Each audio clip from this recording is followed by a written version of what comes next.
coward, no Scarface, this earth is ours. Flogging on heads, like the turf was flowers. Walls of the city, they breaking hot. I go up and down, it's a close encounter. Prophecies I see fulfilled. We lifting up the banner on this here mountain. John 7:38, rivers and fountains flowing through the city like a pyramid bounty. Going through the city just to seal them, count it. That's a lost penny on the ground. 2020 blitz, give me on fish. So a net catch 153 big fish. Living millstone, turn around they necktie. Still trying to see, did it sink that quick? Be a street bullet, stronghold, pull it down, boost to the ground. Rank skin forward. And if you at home, sleep what you in this for. Cause it ain't no peace till we win this war. 2020 blitz, give me on fish. So a net catch 153 big fish. Living millstone, turn around they necktie. Still trying to see, did it sink that quick? Be a street bullet, stronghold, pull it down, boost to the ground. Rank skin forward. And if you at home, sleep what you in this for. Cause it ain't no peace till we win this war. Real recognize real and they unfamiliar. Brothers fold like dollar bills for 30 pieces of silver. I ain't got no hatred for you, your own works will kill you. You'll sin now and pay later cause the Lord will bill you. That's enough, I'm about to head to Memphis. I'm done addressing these false brothers, they so pretentious. Our people dying, they need prophets to bring the census. The cost of sin is your life and that's too expensive. Christ paid it with his life, he paid those expenses. But only for the Israelites who follow repentance. For these preachers still lying, ain't no happy ending. I'm Gary Payton with the gospel, I'm set to defend it. The deacon put the order out, so I'm on the mission. A lot of brothers on the couch just scratching and itching. Rolling round like a door swinging on the hinges. And if the shoe fits, I hope they get offended. Not no more. Not no more. Who's the king? Right. Who's the king? Right. What time is it? What time? And if you at home, sleep what you in this for. Cause it ain't no peace till we win this war. Yeah, we got that fire, so don't run from the script. They get the gun from your hip, get hit with the fire. Not the fire that come from a clip, but the fire that come from my lips. And we ready to blaze. When that alarm erupt, that mean it's time that we armor up. Yeah, these heathens be really thinking they harming us. But our God won't allow them to tarnish us. They gon' honor us, so we advise them to let go. It was awesome from the get-go. It'll be the Omega when they see that purple and gold with the boots on the ground like a step show. Echo, let's go, take over the planet. Just as long as the Lord behind us, these heathens can't stand it. And we gon' blitz, give me on fish. So a net catch 153 big fish. Living millstone, turn around they necktie. Still trying to see, did it sink that quick? Be a street bullet, stronghold, pull it down, boost to the ground. Rank skin forward. And if you at home, sleep what you in this for. Cause it ain't no peace till we win this war. 2020 blitz, give me on fish. So a net catch 153 big fish. Living millstone, turn around they necktie. Still trying to see, did it sink that quick? Be a street bullet, stronghold, pull it down, boost to the ground. Rank skin forward. And if you at home, sleep what you in this for. Cause it ain't no peace till we win this war. Nice to meet you, Mr. War and Peace. Tell me one thing, how do we war and peace? The lions roaring while they sleep and count sheep. Kings and priests, I'd rather chill and sip the grape's blood. But the word of God is sitting on my taste buds. Got this little light of mine, I let it shine like the new moon. Not your average Jew dude, this brute food. The man of war fed me manna. Now I'm ready, this ain't playtime. A blitz, pulled a hit stick, Mike Vick to a K9. Calling all soldiers from the SIP to California. From the bottom of the map to the desert, Arizona. Hear the prophesy of war, famine, pestilence like Rona. You a goner if you ain't willing to mortify your members. Make them quiver, cause it ain't no peace. You looking at your priest, no more hiding in the corner. We in your face on Beale Street. Now feel me when I say you better repent, or that's the end of your existence. We blitzing 2020 down in Tennessee, Memphis. Give me your fish. So a net catch 153 big fish. Living millstone, turn around they necktie. Still trying to see, did it sink that quick? Be a street bullet, stronghold, pull it down, boost to the ground. Rank skin forward. And if you at home, time. I think it's time. We out here killing each other. I think it's time for this. So everybody on my Facebook Live, I'm with this. We the black man in Memphis, Tennessee. What you seeing is the men of God. When the trumpet sound or the prophet start, we touch it down on every corner. Late night and early morning with 100 scriptures for a damn scorner. At the class, we ain't tired yet, watch us roll out like a transformer. Beale Street, here we go again, down in Memphis 10 where we getting it in. Prophesying till we get the win, prophesying till the kingdom won. Ghost rider when I'm hitting camp, where the God fire coming on my tongue. 30 days, we ain't misses none, hitting every city and everywhere. In the winter, we don't give a curve when they call for duty, St. Louis start. This a call for the just. Time running out, going hard in the clutch. Ain't nobody else going harder than us. Can't stop, won't stop like a bomb on the bus. Speed, Yeah, pedal to the floor, it don't matter where we go. The word going out, yeah, we gotta let them know if it's a one-way trip, then it's how I gotta go. We put our life on the line. No, you can't break through this line. This for the deaf and the blind. We can't be wasting no time. You better make up your mind. We stay on the grind. We on go while you stalling. Gotta make sure I'm my calling. We won't lose. Yeah, I know they wanna kill us when they see us, but they really wanna be us cause we do what they don't do. We just do what we supposed to. You can hate if you want to. We produce more fruit like Whole Foods. Yeah, the end will be close to. Many call, but he chose few. From city to city, we making moves. Hit the streets, then we breaking tools. Scripts kicking like taking tools. So much purple, we make the news. Repent or die, we don't make the rules. Give me on fish, so a net catch 153 big fish. Living millstone, turn around, they necktie, still trying to see did it sink that quick. Be a street bully, stronghold, pull it down, boost to the ground, ranks getting full. If you at home, sleep what you in this for, cause it ain't no peace till we win this war. Welcome to the Lion's Den. Fix your face, you won't Your see show we on the scheduled rise to start again. in We in the scripts and in 34 the streets, the seconds. section doctrine saying hidden history, we teach rebuilding lives again. Love.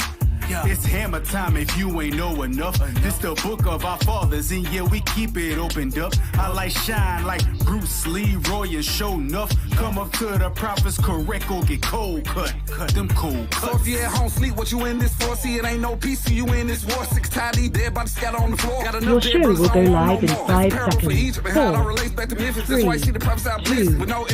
IUIC on the message, so start what you're doing, just listen. Don't come to pay attention. Don't be confused.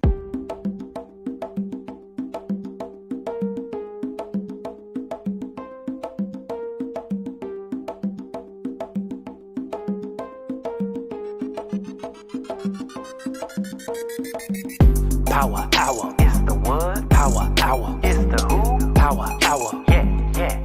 Blacks, Hispanics, and Natives. Power hour, it's the what? Power hour, it's the who? Power hour, yeah. Blacks, Hispanics. Every Saturday morning, you need to be tuning in. Wake up, get crust out your eyes. We about to go live, so come get the schooling in. About our oppression, we answer the questions like how do we get out this lower state?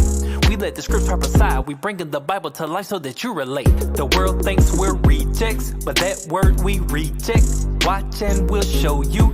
Precept upon precept, line upon line, the scripts say we're the greatest, and they can't debate it. Salvation is only for the blacks, Hispanics, and natives. Power hour, it's the what? Power hour, it's the who? Power hour, yeah.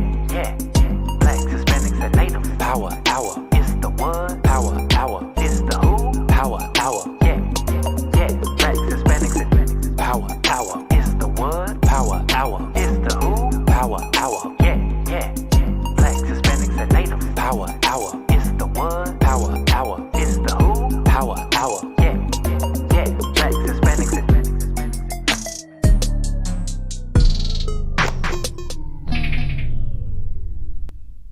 Shalom, shalom. Welcome to the Power Hour Plus edition. I am Captain Yashua. Good evening, Shalom, Captain Aparium. Shalom, Most High in Christ bless, Captain Amariah. Shalom, Officer Zara.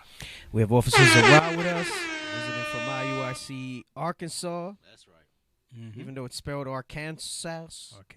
Arkansas. Explanations, please. Yeah, why is it Arkansas? I have no idea. What? What did Tennessee? The same as Arkansas. Oh. Okay. Arkansas, the home of the first Walmart, correct? Yes. Okay. Hey, officer. Oh, is that where the Waltons are from? Mm-hmm. Waltons. The Waltons. Sir, can you speak into the mic more? Who's that? Officer? Sir, from Arkansas. Oh, officer from Arkansas. You know, they really laid back there. They speak low. Yeah, That is they loud. do. They do. No. I used to have. He's like, bro, I'm straining my vocal I know cords that's right his now. That's his big boy voice. I used to have a guy that was in my platoon, right? And he was from Arkansas. We'd always give him SH, but like, dude, Arkansas sucks. There's nothing to do there. He's like, man, there's tons of stuff to do. It's real fun there. I was like, well, then what do you do? What's a typical weekend? Well, we hop in the back of the truck, load up, and shoot down to Texas and party. I was like, so they go to Texas for fun? You just prove my point. You leave it to have fun. They drive in the back of a truck with a baseball bat and hit mailboxes. Right. Yeah. Oh, gosh. Or cow tip. Cow tipping. I don't know. I mean, how's the food out there? Nothing compared to here. Really? Mm-hmm. Oh, so you like the food here in Arizona better than Arkansas? Yes, Well, just sir. wait till you go to the East Coast. It's really going to blow your mind. Yeah. Have you been to New York yet? No, sir. Oh, man. Yeah. Oh. That ain't Sodom and Gomorrah for no reason. Right. Bro, I always say you can go to New York City and culinary-wise tour the world. Mm-hmm. Culinary wise, you could tour the world. You can, that's true. They got every type of food from authentic, right?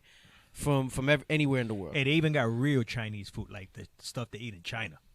Yeah, not the stuff they serve us. Because Yeah. the stuff they serve us is not. Yeah, right. It's not. It's Although Panda I've Express. heard. Is it San Francisco that they say has like some of Yeah. the best Chinese Yep, food? yep, San Francisco. Yeah, Yep. That's because Bruce Lee was. I never been to San Francisco. I gotta check it out. Never It been to looks San alright. Francisco. It's weird. I saw it on the map. It's San Francisco's here and Oakland's right here, and a bridge connects them too. Yeah. Yeah, it was it. I didn't know that. Oh, so that's what it is? It's that the Golden Gate Bridge connects? Nah, it's a different bridge. No, Yeah. it's a different bridge. Yeah. Oh, so what's the Golden Gate connect? Going into San Francisco, But where is it coming out of? a different part of California. Yeah? Yeah. Okay. Where other people live life as well too. I don't know. I have no idea where it comes from. Where they jump in the van and drive to Nevada to have fun on the weekend? You just time warp. You end up. Yeah, right. Let's shoot to Reno.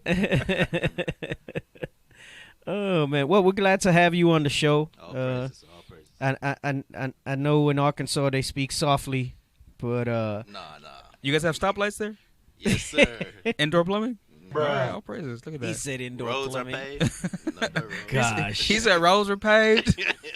roads are paved. That's a luxury. The whole town came to see it.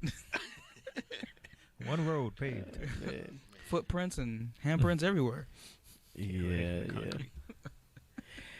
Barbecue good out there? Yeah. Yeah. Sir. Yeah, it's Okay. good. Mhm. All right. So I don't know. That's He said, mm-hmm. I would imagine barbecue got to be good out there.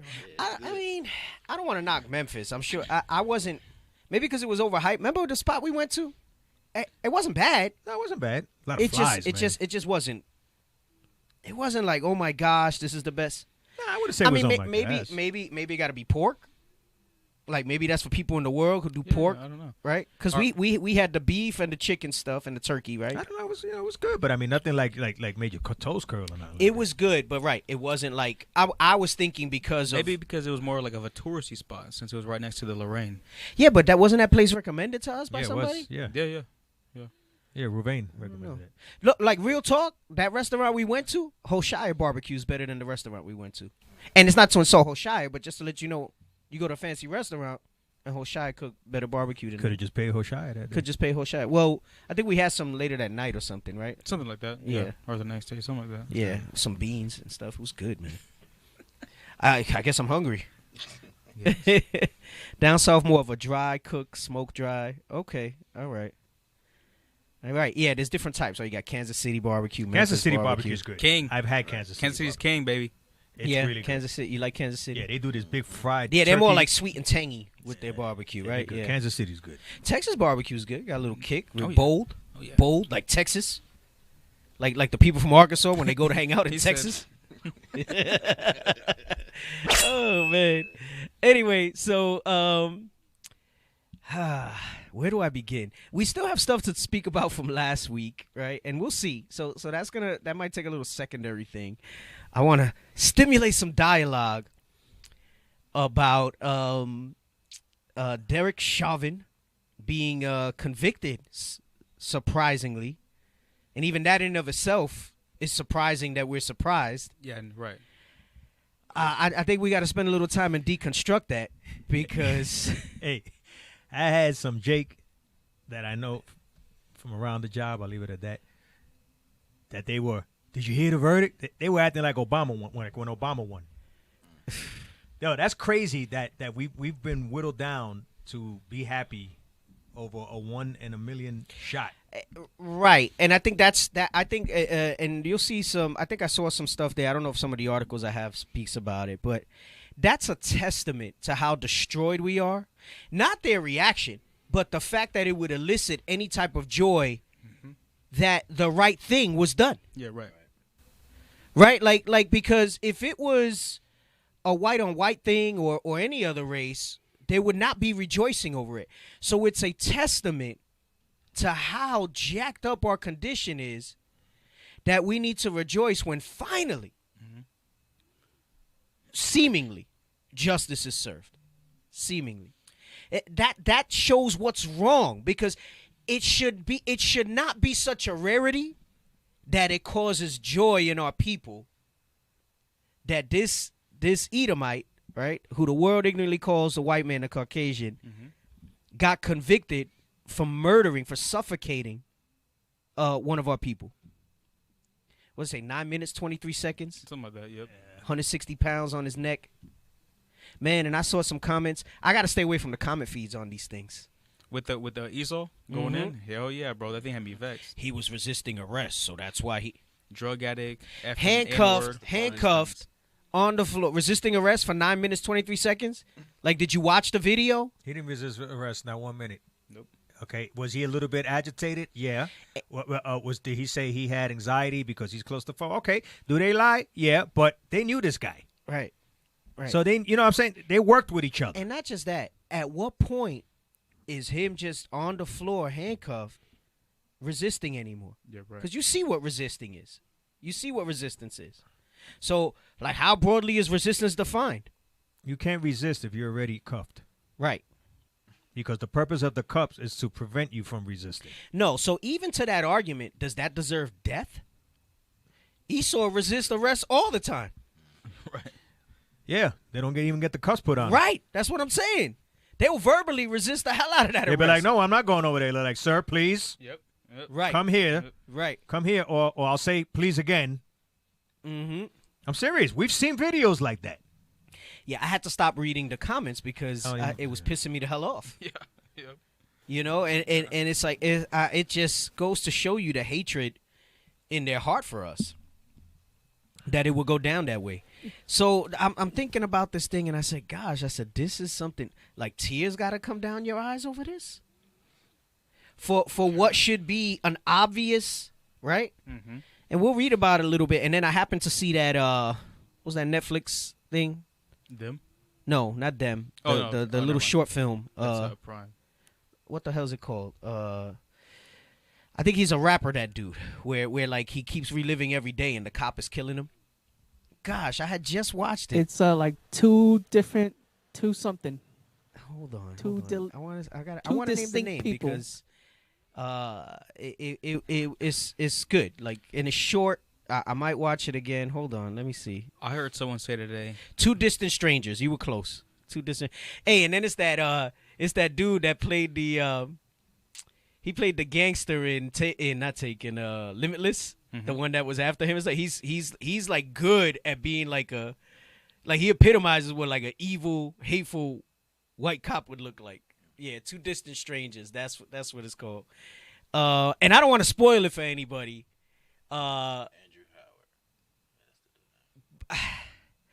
See, I want to talk about it, but I want people to see it. Yeah. So I can't say too much about it. If you haven't seen that, Two Distant Strangers, it's only 32 minutes on Netflix. It's pretty good. Just from a theatrical perspective, it's really clever the way it was written and the concept. But you watch it with your spiritual eyes, it's pretty good. And I mean, it's not nothing that we don't know. It's not anything we don't know. But I like the way they put it in the short film.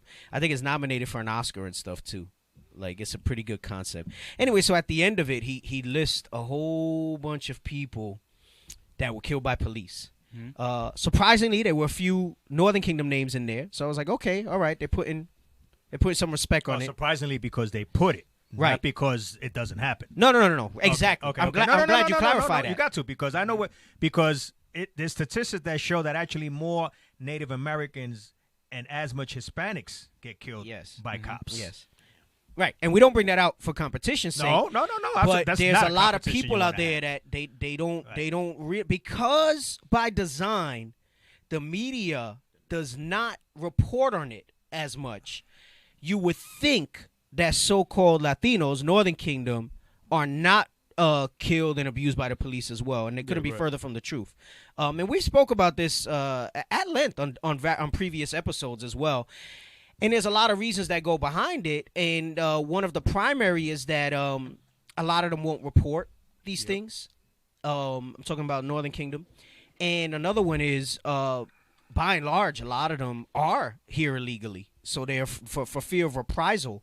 They don't report these type of things. Hey, and it goes back to the same statistics with abortion. Okay, the cops put you down as white. Right. That's the other thing. Yeah. So what we were talking about is, Bishop was bringing out the statistics on abortion, and I had looked up some statistics on this as well, and it seemingly looks like Hispanics don't do abortions. Like they had whites with a higher rate. Mm-hmm. And that's the furthest thing from the truth. What happens is a lot of times they'll categorize themselves that way, and if they don't fill that in, you're instructed by appearance to do it, right? I forgot what it was. It was one of the jobs I had in the bank, and they were saying it was a little controversial. You know those optional questions that they ask sometimes if you've ever filled out a loan, the race, ethnicity, sex, and stuff. They tell you that it's optional. But if I'm taking the application in person, I don't know if it's changed. I haven't been in banking in like 8 years. If observationally, you're instructed to make an assessment and pick that information up. You as the banker. You as the banker. Okay. My wife was driving about 2-3 years ago, and then she got, I can't remember if it was a ticket or a warning, but the cop put white. Right. They will always do that. Yeah. If you don't look like this brother or darker, that's what they're going to put. Yeah. That's what they do. Northern Kingdom. Yeah, for sure. Yeah, I mean, if you had a little bit of an accent, you could pass for Simeon. Hey, you saw how he looked at Cap? Like you better agree. Yeah, right. I think you could pass for Ishmael too. Oh man. Hey, but that's just the look of our people, though. It's not an insult. I mean, we're a speckled bird. We were scattered into all nations, so we look like all nations. Yeah, right. So you got to remember that. But anyway, so at the end of this short film, he does a list, and I was surprised. I saw a few, what you would see as Spanish last names, right? I mean, because that doesn't mean much either. But going by just the name, you would look at that and say, wow, and even they acknowledge at the end of the film, and many more, and many more as well, that it would be hard to encompass this sort of thing. And, people try to post statistics and say, I wish I had, I don't remember where I saved it. I had one time, I think I spoke about it on the Saturday show, where someone had tried to post it to prove their argument that whites are killed at a higher rate or equally as our people.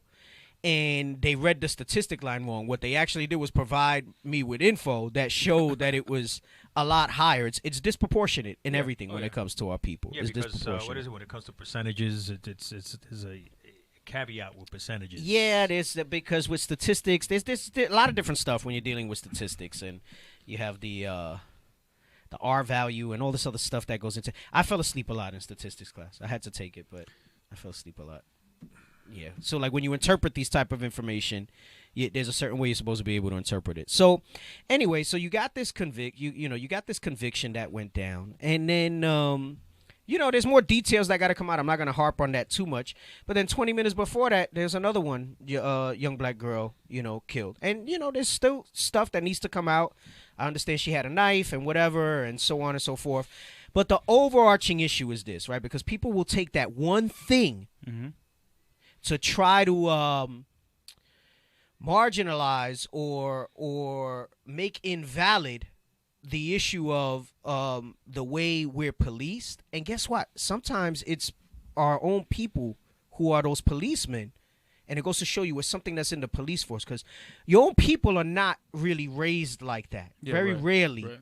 to see themselves as the enemy. So there's something that happens in the police force. There's something that happens as they're being policed that shows this stuff. I think they just announced that they're going to investigate Minneapolis and Minnesota, because, a lot of these, I didn't realize how many of these shootings are in Minnesota. What's going on in Minnesota? What's going on in Minnesota, man? They straight up there just popping on people. It's crazy.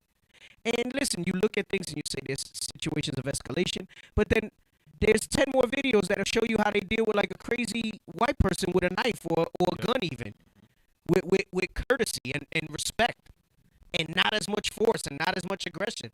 They'll take the lumps like that. So there's obviously a posture that's in them. And I'll take it a step further. It's not just even what's the culture that they're learning, let's say, on the police force. It's what's in their spirit, right? And, psychology is try to tell you, well, they learn behaviors to a point. I'll agree with that. Their parents are teaching them differently than what we teach our kids and things like that. They give them that superiority complex and everything that they have. but we cannot discount the spiritual aspect of how this man is. Let's get that their soul is not upright in them, right? Hey, while you're getting that, someone said choppy sound. Mike got static. Yeah, we're working on that. Okay. So should I talk or no? Producer.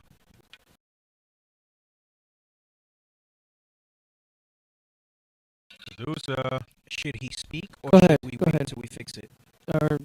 Give me 1 second. See, I did like the Kermit with drinking the tea with the water. None of my business. None of my business. Yep. You and us and 114 other people on YouTube. Hey, is it me? Does the Christian church sound like they turned up the volume and upgraded their speaker system? There was Freaking evil.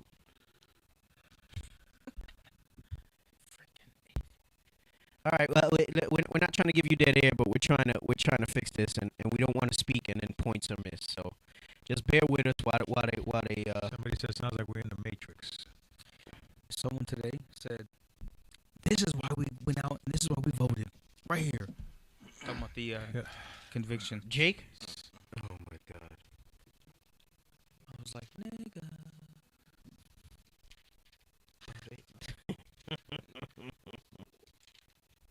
You know, a lot of times I bring out humor and stuff like that because sometimes you're so angry that you gotta have some levity. Oh yeah, for sure. To make it go through because the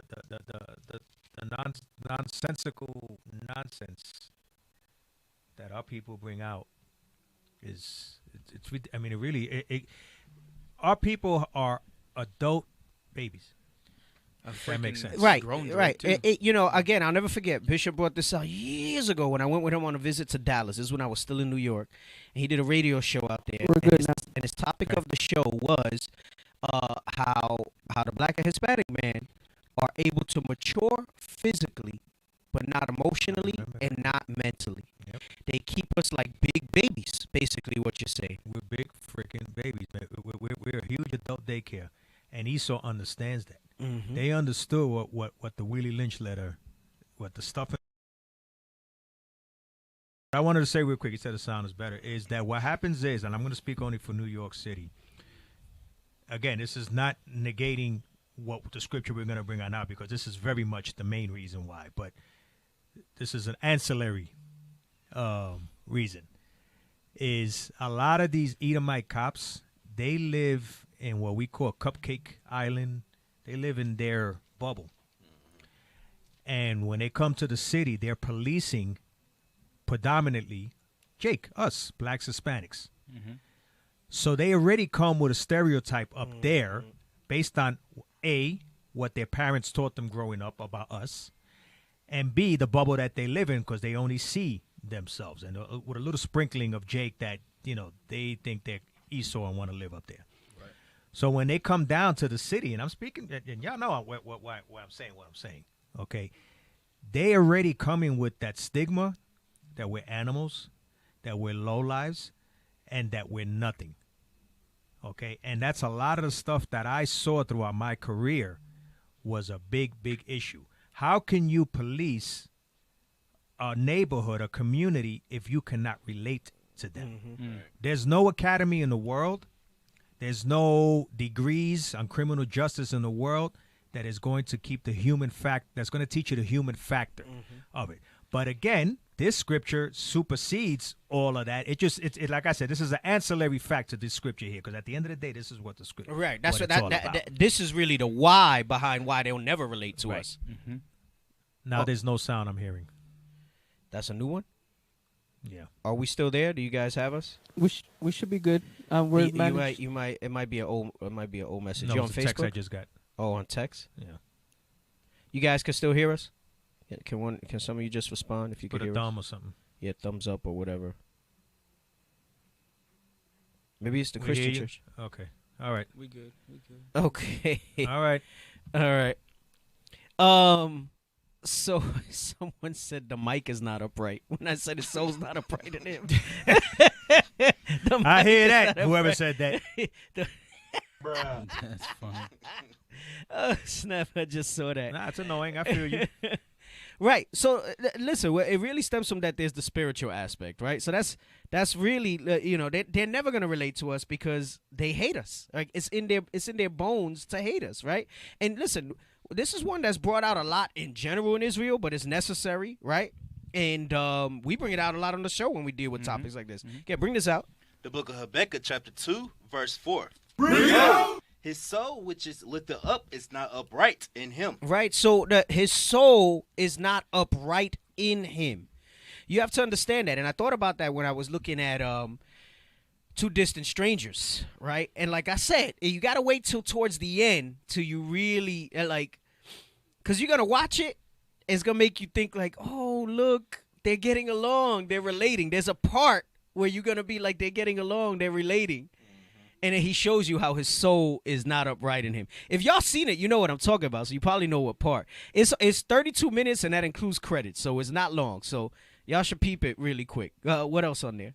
But the just shall live by his faith. Right. Okay. So that's the only part I want is the soul is not upright in him. Let's go to Genesis 27 and 41. Esau is the progenitor of the white race. I got to bring something out on that. Go ahead. My mind.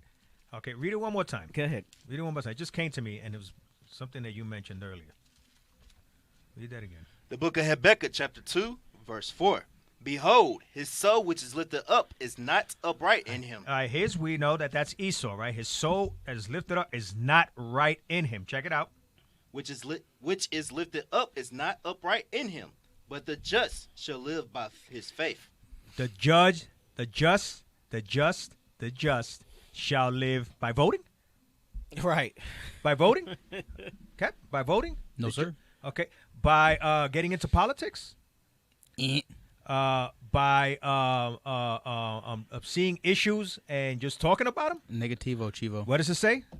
But the just shall live by his faith. By his faith in the scriptures, which clearly says that our only salvation and comfort and shield and buckler from our oppression right now is this Bible. That is the only thing that's going to go ahead and defeat that unupright soul, because half the battle is knowing that it's not upright. See, our people don't believe that it's not upright. They believe because Massa gave them a raise, because Massa talks to them at the job, right? That Massa love them. And not all Massas. Yeah, there's some bad Massas, but not all Massas are bad. The scriptures doesn't say some of their spirits are not upright. What does it say? Behold, his soul, which is lifted up, is not upright in him. And it goes deep. It says his soul, not his personality. His soul, not because he woke up on the wrong side of the bed. His soul always wakes up on the wrong side of the bed, is what the scripture says. So you are not going to change this but through this Bible. Hey, and when you think about the soul, it reminds me of where's the one where it says their children will, basically it's saying something like Esau's children will pay for like. That's Isaiah 14 and 21. Get that real quick, because essentially we understand through regeneration, like it's not just us that's regenerated, right? There's souls, and all souls get regenerated, right, until the final purpose is done, right, and they're destroyed for good.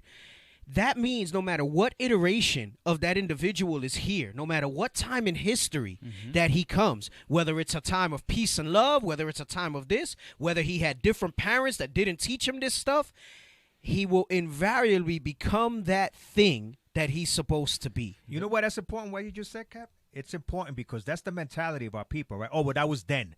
That was the 60s. No. Civil rights changed all of that. No, it did not. Civil rights made it worse. It made it worse because what it did was put us to sleep and be blinded by the true help, which is this Bible. Right. Let me tell you, the Most High telling you that it's his soul. This is why you got to understand all the different aspects of the scriptures. Really lets you know. It says the soul that's lifted up, the meaning that soul that I put in this particular body in this generation is the same soul that was whipping them and raping them. It's the same soul that killed them. It's the same soul that lynched them. It don't matter. Yes, that little cute little Edomite baby, right? That looks real adorable. That you're like, oh, so cute. In the Pampers box? Right, in the Pampers box. His soul is not upright in him. His soul is not upright in him. Go ahead, get that scripture. The book of Isaiah, chapter 14, verse 21. prepare slaughter for his children, for the iniquity of their fathers. Why? Because their soul with the regeneration, because it's the same people. Like Christ said, this same generation, this same wicked generation, just like the same righteous generation was there, the same wicked generation. You prepare slaughter for the children because of what the fathers did, because they are their fathers. And I don't mean in some type of cliche type of thing that the apple don't fall far from the tree. It's the same person. It's the same person based on the regeneration. There more in that verse? That they do not rise, nor possess the land, nor fill the face of the world with cities. Right, meaning because it's a fixed fight. They're not going to continue to be able to continue on like that. Hey, and you said something else, Cap, that it's not voting, it's not this, it's this stuff. It's the shield and buckler. I'm going to give you a different scripture. Let's get Ecclesiastes 7 and 12. Because in other words, we need a defense, and the Bible's our defense. But there's another way that it's said here in Ecclesiastes 7 and 12. And after verse 12, before we get what I said in Genesis, we're going to read verse 13.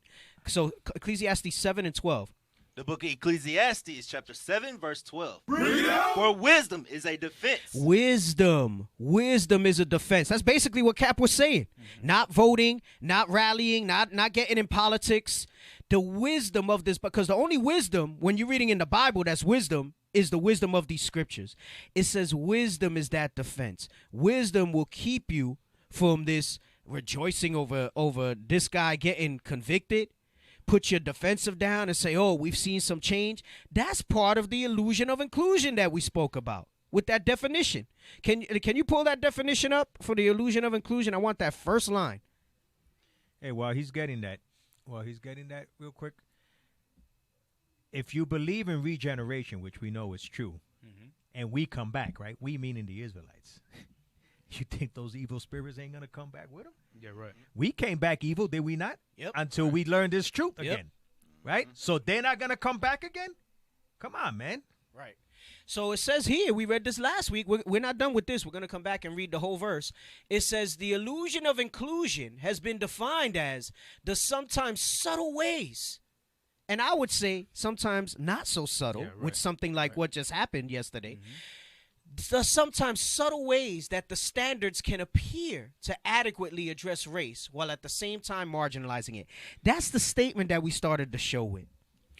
It appears that justice was finally served for our people by him being convicted of all counts, murder included, not some lesser charge, actual murder. Cops don't get convicted of murder. We're going to read some articles that talk about that. Not just against black and Hispanics. They don't get convicted of a murder in general because of the nature of the profession, right? But even more so when it comes to our people, because we're going to read an opposing article that actually addresses it. You know, some of these articles, they'll put them out, and they're not pro one way or the other, but they stay right down the middle. And you would say that's good reporting, but not in the context of issues like this. There's certain issues that you got to be able to relay both sides when you're doing journalism. That's safe reporting. A real journalist will bring it out like it is. Yes. And we don't have that anymore. Right. No. Opinion pieces occasionally by people who are not professional journalists. Right, you have like guest writers that'll write something. But you're right, journalists don't do that stuff anymore. Because of cancel culture and everything else, you can't say stuff. And even those people, there's no real substance. Right. You know what I mean? So right. So when it says, you would think that the verdict adequately addresses race. You will say to yourself, if you don't have wisdom, that, wow, things are changing in America. Black Lives Matter made this conviction happen, because I read another thing that says maybe it was Black Lives Matter that helped sway people to get the conviction. And it says, while also marginalizing it. The marginalizing it is the mere fact that we have to rejoice over what should be equal treatment, equal race. And mind you, the Bible doesn't want equality. God doesn't want us to think equality. That's part of wisdom as well. He wants us to think superiority. The people who pretend to be us, I'm not going to say more than that so we don't get canceled for some anti-Semite stuff, right? The people who pretend to be us walk around with that air of superiority. They teach their children that. And we don't. We stay away from that. So go back to Ecclesiastes 7 and 12. The book of Ecclesiastes, chapter 7, verse 12. For wisdom is a defense. Wisdom is a defense, like Captain Aparm was talking about. It doesn't say, it says the just shall live by faith. Wisdom is a defense. Come on. And money is a defense. And we're not dealing with that piece of it, right? That's a whole nother piece. But go ahead. Come on. But the excellence of knowledge The is. excellency of knowledge, meaning the chiefest thing of knowledge, the excellency of it. Because all knowledge is good, but there's an excellency of knowledge. And this is what makes knowledge so excellent, what makes wisdom a defense. Come on. That wisdom giveth life to them that have it. That if you have this wisdom in the Bible, if you have this knowledge in the Bible, it will give you life. That's like what it says in Baruch. This is the book of the commandment. Them that keep them will come to life. This is it. And if you don't do it, you'll come to death. But going back to the soul is not upright in him, read the next verse. Verse 13. Because this is wisdom. Right in the next verse, he clarifies some wisdom for you so that you don't get put to sleep. Like you said, like if Obama got elected, the way people were so happy how they were acting, that man. this guy got convicted. No comment. Right? Listen, it don't take them nothing to put one person in jail to pacify things. Don't be surprised if they just didn't want any more damn riots and somebody spoke to somebody and said, "Hey, man, listen, man, let's just throw him this one." Just collateral damage, man. Right? Don't get it Yeah, twisted. yeah. Let's just throw him this one. Hey, listen. And you would think it sounds crazy. They might even say, "Look, we're gonna make your family a deal, right? We're gonna take care of them, but you ain't getting out of this. You ain't getting out of That's this." exactly what I said too. I said his family will be taken care of. Oh, there'll be some GoFundMes. The Exactly. whole Yep. supremacist community is gonna come behind his family and take care of him. Do you know what the sentence was? Did they get the sentence yet? They said 40. I think it was 40 years for the first charge. 25. He's gonna be locked up for the rest of his life. I don't know if there's possibility of parole. I don't even know. It'll come out to like a combined 100-something years on all three charges. I would be surprised if he stays in there. Right. I think he's supposed to be sentenced this week, later this week. I think. Not today. I think later this week, his sentencing. Or is it in a month? No, I think the sentencing's in a month. Yeah, it's typically about a month. But he's going to later. stay locked up until the sentencing. Yeah, and then they just take that away from. Right. Yeah, that counts towards your time. Yeah. So it says, consider the work of God. This is wisdom, what you're about to read. Come on. Consider the work of God. For who can make that straight, which he have made crooked? This goes into that soul not being upright in him. Consider the work of God. You are fooling yourself if by this so-called victory that our people got yesterday, all right, changes anything by any measure. We just read that his soul's not upright in him. Upright means what? Crooked, not straight, not right, not just. And it says, this is the work of God. It says, who can make that straight which he have made crooked? Politics, your tears, your hugs, your rallying with them. God made it crooked. Your hands are too short to box with God. You're not going to change what God has ordained. And this is what the progenitor of these people has in his heart from the beginning. Genesis 27:41. And when I say from the beginning, understand Esau is the spirit of Cain. So from the beginning, with the hatred there, you see it here also. That same spirit came into Esau. Come on. The book of Genesis, chapter 27, verse 41. And Esau hated Jacob because of the blessing wherewith his father blessed him. He hates us because he knows that we are God's chosen. He hates us even if he don't know in his mind, his soul that's not upright in him knows that we the top and he's the bottom. Hey, Cap, check this out. You read this here in Genesis 27:41. You never read anywhere in the Bible where they reconciled. No. This is where it stands. It just says that he wound up not killing him, right? He hugged him, whatever. But you know what? They hug us too. It never says that the hate left them. You'll see that they made peace for a time, but it never says, because remember what the blessing was for him, that the yoke would have to come off his head and he would rule his brother. And it did. We know that in Chronicles that happened. Yep. And it continued. The hate continued. Right. Which is why it says the class title today is From Egypt to America. We still a people robbed and spoiled to this day, right? So he says, and Esau hated Jacob, and he gives you the reason. Because somebody said, why do you hate us? Remember, I always talk about that one video where the cop shot the dude. He said, why'd you shoot me? I don't know. Cop told him, I don't know. Hey, this is interesting what Sean Benjamin put on there, and this is what I'm saying. Read what he said about. There's footage on YouTube called "Sentenced Cops Living Free." The majority of times they just publicly, he meant to say announce their verdict, but they have communities they get to go live in free. Wow. Oh, I just see it. Footage on you. Sentenced cops living free. Wow. I tell you, and then people be like, "Oh, that you can't believe that it's not." First of all, he's never going to go in general validated. population, so you'll never know if he's in there or not. Right. Cops don't go in general population. They can't because they'll get killed day one. Yep. So we don't know what's gonna. We don't know. They'll put you in a certain section of the prison, and you'll never know anything about the person again. Hey, and even without that, the point is that the fact that it has to be something that for some was pleasing, the fact that it's something that we got, you can't lose that point that we're rejoicing over that. Goes to show you how twisted. Does Esau rejoice like that? Like, I mean, yes, the people involved in the case, but does all of the white nation rejoice when somebody that did something to a white person gets convicted? No. They were pissed when OJ got free. Oh, yeah, they'll be angry together. They'll be angry together. They don't rejoice in all that stuff. Go ahead, read but that. guess read what? that verse They still got justice in the civil. Right, they did, because they essentially destroyed him anyway. Go ahead. The book of Genesis, chapter 27, verse 41. And Esau hated Jacob because of the blessing wherewith his father blessed him. Because of his blessing, because he knows that we're the head, right? And he's the tail, really, not in this life, but he knows that. And right? that's how you know it never went away, because a blessing never goes away. A blessing never goes away. So exactly. Esau always understood that blessing will always be on us. In his soul. That means even if in this generation he doesn't realize that, even if he won't acknowledge us as such, Can I put there's that, a reason in his soul that he hates us. Go ahead. Yeah, this is Amos 1 verse 11. Thus saith the Lord, for 3 transgressions of Edom, and for 4 I will not turn away the punishment thereof, because he did pursue his brother with the sword, and did cast off all pity, and his anger did tear perpetually, and he kept his wrath forever. That's it. Perpetually and forever. That's And the then- headbanger. And then there's a precept under that says Genesis 27 verse 41. Wow. Look at that. Look at that. Precepts to the same thing. Precepts to the same thing. Let me tell you. First of all, because Cap brought out something real quick about those of you I know, you know that the spirit of the Cain is the spirit of Esau today, right? One of his curses was he would be a fugitive and a vagabond.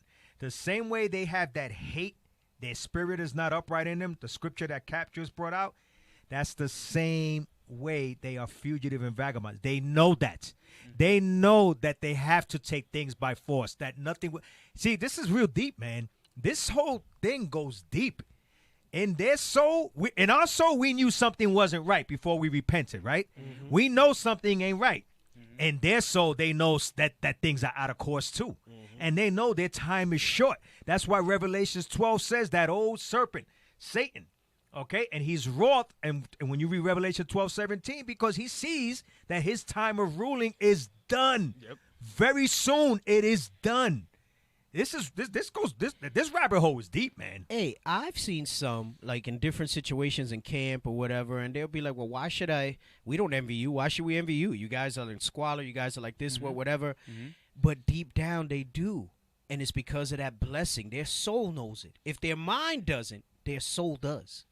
And that's the part that they can't reconcile within themselves. Yeah, right. That's why Habakkuk doesn't say the person is not upright, their soul, because that goes deep. Just like Hebrews 4:12 says that this word cuts deep to the asunder, the soul, it's the same exact thing. Yeah, like there's been times in camps where Edomites come by and scoff and like, huh. I'm like, see, you're laughing because that's that envy, and then that's that envy deep down inside of you. It's When like, people laugh, right? that's That's that insecurity right there, because you know what's on that sign is That's true. what it is.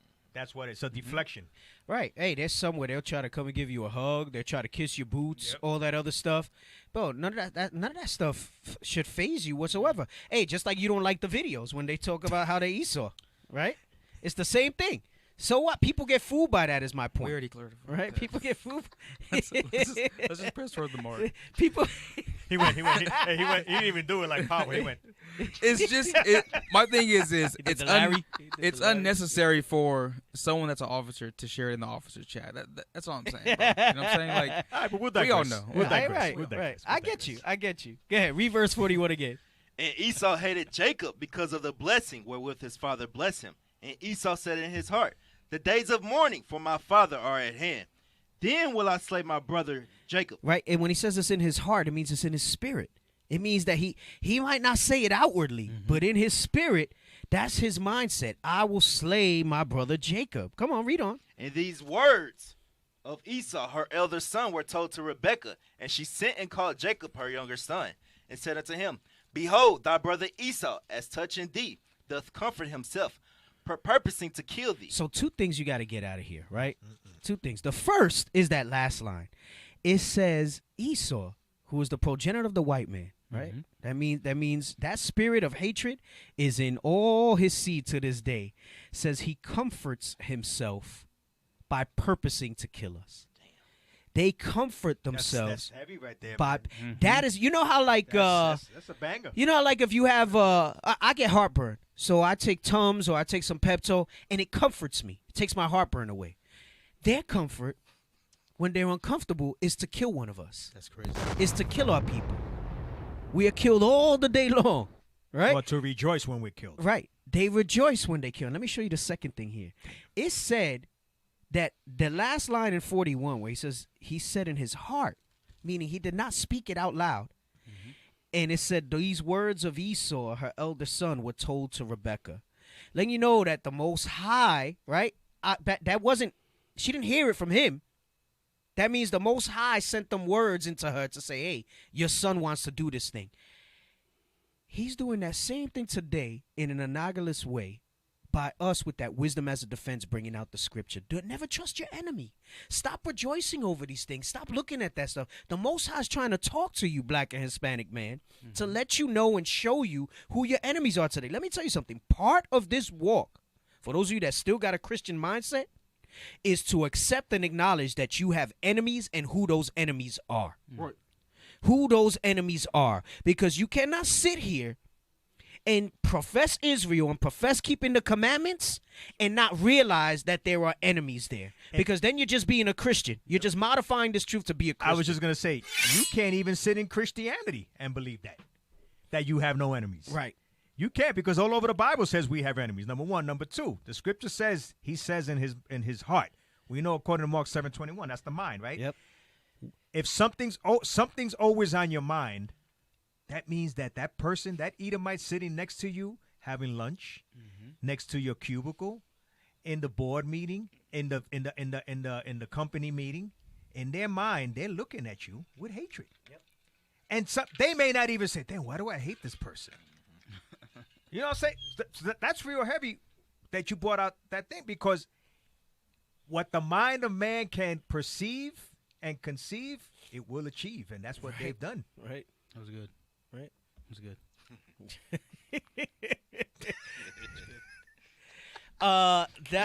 That's all I got on those scriptures for now. Right. Let me pull up the article. I know I posted a few articles. Let me see which one. Oh, so first post the thing that LeVar Burton put. Oh gosh. Which is not 100% accurate, I found out. But it sure feel like it. So that's why I'm going to talk about it anyway. So I saw this and I said, my goodness. You're right. It says, not in the entire history of black people in America has a white police officer been convicted of the murder of a black person. Not in 400 years. Right? Because he was trying to tell you, like, look at how crazy this is, right? Like, this is the first time. Like, he basically trying to say that it's a big win. That's actually not true. As we read, I did a little research. There was, in 2015, there was a cop who got convicted of murder for killing a black person. It just didn't make big news, all right? We'll get to that article in a moment. What's the first one I put? Yes, so let's put the first one, how Derek Chauvin became the rare police officer convicted of murder. Let's look at that one real quick. Notice it says rare. This was the one that I said is more like you said, weak reporting. This is the weak reporting one, but we'll read it because it's short. So there's the Washington Post. And it says, the case against Derek Chauvin looked formidable.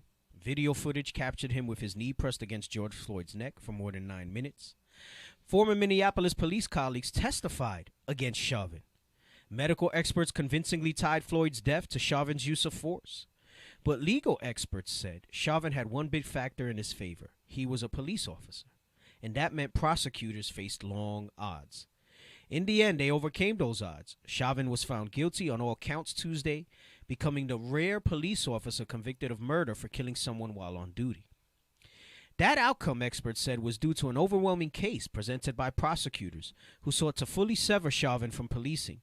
the job he held for nearly 2 decades, and Chauvin's defense could not overcome the trial's centerpiece, video of the white police officer driving his knee into Floyd's neck as the black man gasped for air. And that's BS, because they got video of them choking out and killing Eric Garner, and that guy didn't get convicted. And they told you it was an illegal hold, like it was made in court, right? So it's not really the video. There's something else that's obviously at play here. And I'm not going to harp on that, right? Because we know the powers that be and how they roll, right? But so they're saying it's the video. The defense was boxed in many ways and had to make the case his conduct was reasonable, said Philip N. Stinson, a criminologist at Bowling Green State University who studies arrest of police officers. But the problem is you can't rationally explain Derek Chauvin's conduct. The jury's decision convicting Chauvin. So he's let you know what the legal strategy is. Yep. If they can, even with video, if you can rationally explain, and then you know how that stuff goes with juries, and then persuade the jurors, you got to understand something about the court system. People have variance in opinion and how they receive information and how they process information. There's things in their heart that you're not clear of, right? There's the joke of a jury of your peers. And a jury of your peers, if you're a black or Hispanic man, would be all your own people, not any other race. But that has changed over time, where your peers is just other human beings, right? That's how they look at it now. So you don't really know what's in these people's mind. And, you know, they have this whole process, the voir dire process and everything, and it's supposed to put people out and all this other stuff. Even with all that, it's still up to a jury. And it's up to individuals and their opinions, right? Because it's purely based on opinion. They say, it has to be without a reasonable doubt. But what really constitutes beyond a reasonable doubt? Right. So it's all a farce. It's a kangaroo court, literally. It's a kangaroo court in that system. So it says the jury's decision convicting Chauvin of second-degree unintentional murder, third-degree murder, and second-degree manslaughter after deliberating for about 10 hours capped the most prominent policing trial in decades. That thing went pretty quick, too, now that I think about it. Okay. The case was grueling, with prosecutors calling up a parade of tearful bystanders, disapproving police officers, and blunt-speaking medical experts since testimony began 3 weeks ago. But although the evidence and testimony against Chauvin seemed devastating to some observers, legal analysts and policing experts warned that such trials are never easy to win. So even with all that, they're telling you there's a precedent when it comes to the police. Police officers who kill people while on duty are seldom charged with crimes. And when they are, convictions are sparse. Now, I want to say this. We're pro-police, right? We understand that. According to the book of Romans, it tells you obey the powers that be. They're not a terror to good works. We got to put the people in mind and subject to obey magistrates and so on and so forth, right? This isn't about the police as much as it is about the spirit and the soul being not upright in these people. That's what we really talking about. Because somebody might hear this, you're not pro-police or whatever. Now, listen, something going on and I need the police, I want the police to come help me. Blue lives matter, right? man. Yeah, I heard that thing. Just imagine if there weren't any cops, how our people would be with each other. Forget it, right. And that's part of our judgment, too. We can't police and judge ourselves, so we got the Most High set the other nations over us to judge us. But it says police in the United States shoot and kill about 1,000 people a year, according to Washington Post database. Most of these people are armed, and the shootings deemed justified. When police are charged in those cases, the officers are convicted in fewer than half the cases, often on lesser charges, including in cases with video that fuels public outrage. Legal and policing experts, as well as lawyers who have worked on such cases, attribute these outcomes to consistent factors. Police have considerable legal latitude to use force, including deadly force.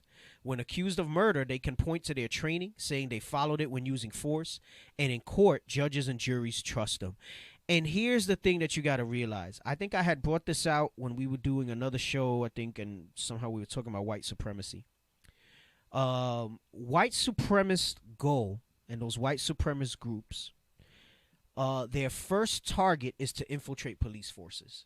That's their strategy. This is something that, this is intel that's been gathered about white supremacist groups.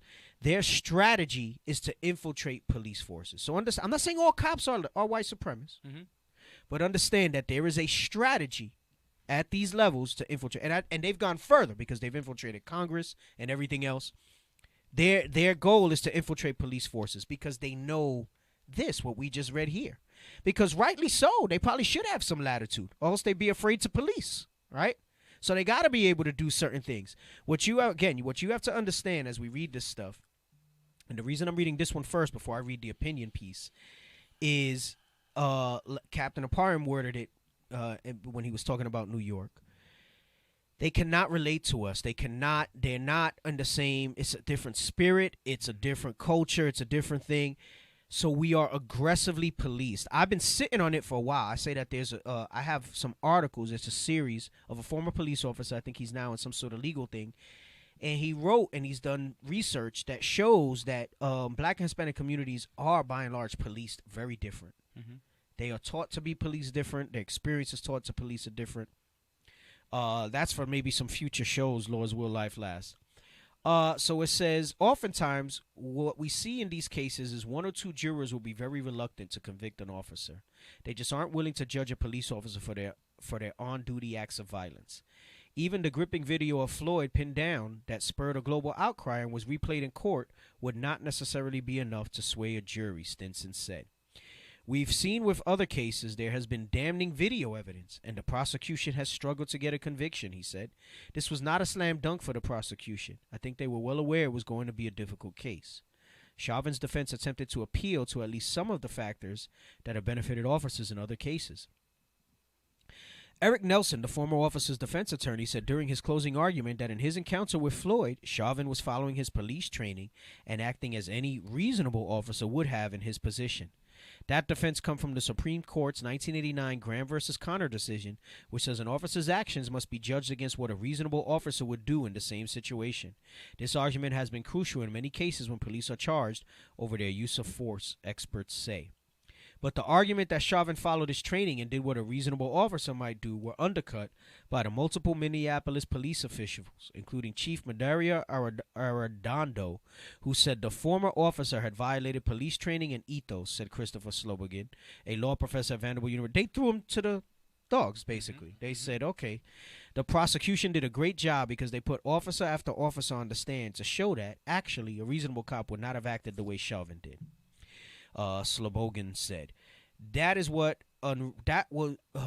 it was unreasonable to do what Chauvin did, and the cops are trained to do just the opposite under similar circumstances. Still, lawyers said history has shown that at least some jurors might hesitate to convict police officers on the most serious charges. So this is what I was saying before.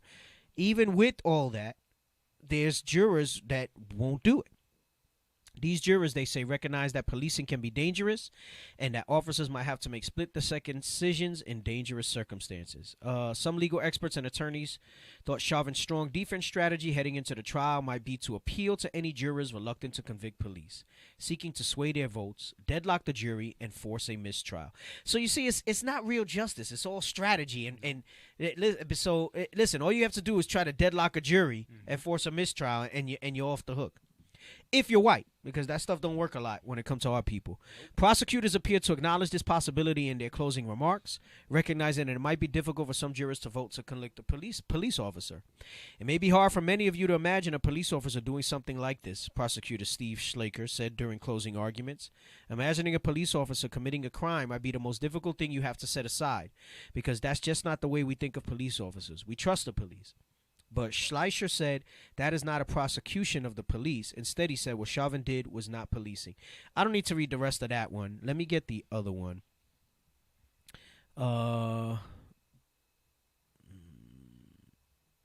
What does it mean when white police are convicted? That's the one I want. And because the other one just has a list of cases. So this is an opinion piece. It looks like a brother by Brando Samed Starkey. And this is actually from 2018. And the fact that you can even use this, even though it's a 2-year-old article, just goes to show you what we're bringing out. So it says, what does it mean when white police are convicted of killing blacks? We'll know the system is fair when we are no longer surprised. And that's a good point. Mind you, this is a 2018 article. He didn't write this in response to the Chauvin thing, right? We were surprised that Chauvin got convicted. We were surprised. He said, we'll know the system is fair when we're no longer surprised. And I'll gander to say some of his arguments. We know the system will never be fair based on what we brought out in the scriptures to start off. So it says, in her book, White Women, Rape and the Power of Race in Virginia, 1900 to 1960, Lisa Lindquist Dorr tells the story of Nanny Strayhorn. This thing is going to piss you off. A black woman living in Jim Crow Richmond, Virginia. In October 1946, Strayhorn, a 32-year-old mother of 2 sons, argued with a male companion inside his car one evening after leaving a dance. She wanted him to take her home. He had other things in mind. As the two argued at about 2:45 a.m., two white male police officers, Carl Burleson, 27, and Leonard Davis, 43, came upon the scene. They told her to exit the vehicle and they would get her home. A relieved Strayhorn hopped into the back seat of their ride, but instead of taking her home, they took her to a dead-end street where they took turns raping her. After the brutal crime, they drove to a location a short walk from her home and freed her. Immediately upon returning home, Strayhorn disclosed to her brother that two white officers had sexually assaulted her. The next day, with her attorney, Linwood Smith, and her brother in tow, Strayhorn filed a complaint with the police chief against the two officers. Burleson and Davis were arrested, and the following January, all white juries convicted both of them in separate trials after an hour of deliberation. And this is in Jim Crow era. So they actually convicted these white cops for raping this black woman. Now, it's not murder. It's a little different, right? But they convicted her of this. The incident establishes that a racist system can allow for anti-racist actions sometimes. Goes back to the illusion of inclusion. Yep. That is subtle ways that will make it appear to address race. So you occasionally get a win and think that the system's not rigged. That's part of that draw in to make you feel like this, because they'll point to these things. And you'll have your people, our people will defend this and point to instances like this and say, well, what about this? What about that? So you can't say all. They'll try to trip you on your words. Crafty counsel. Right. So it says, the incident establishes that a racist system can allow for anti-racist actions sometimes. Even in the segregated South, white police officers did sporadically face conviction for crimes against black people. No one could reasonably argue that Virginia in 1946 stood as a shining beacon of racial fairness. The system allowed Strayhorn to taste justice only because doing so didn't undermine white supremacy. So he's going to take this a little deeper and help you to try to understand when and how they allow white convictions to happen. All right.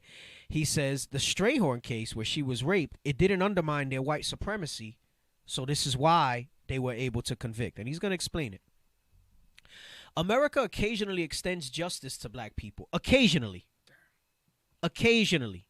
Hey, and when I read black people, understand, I'm thinking all Israel. That includes, I'm not thinking of a skin color.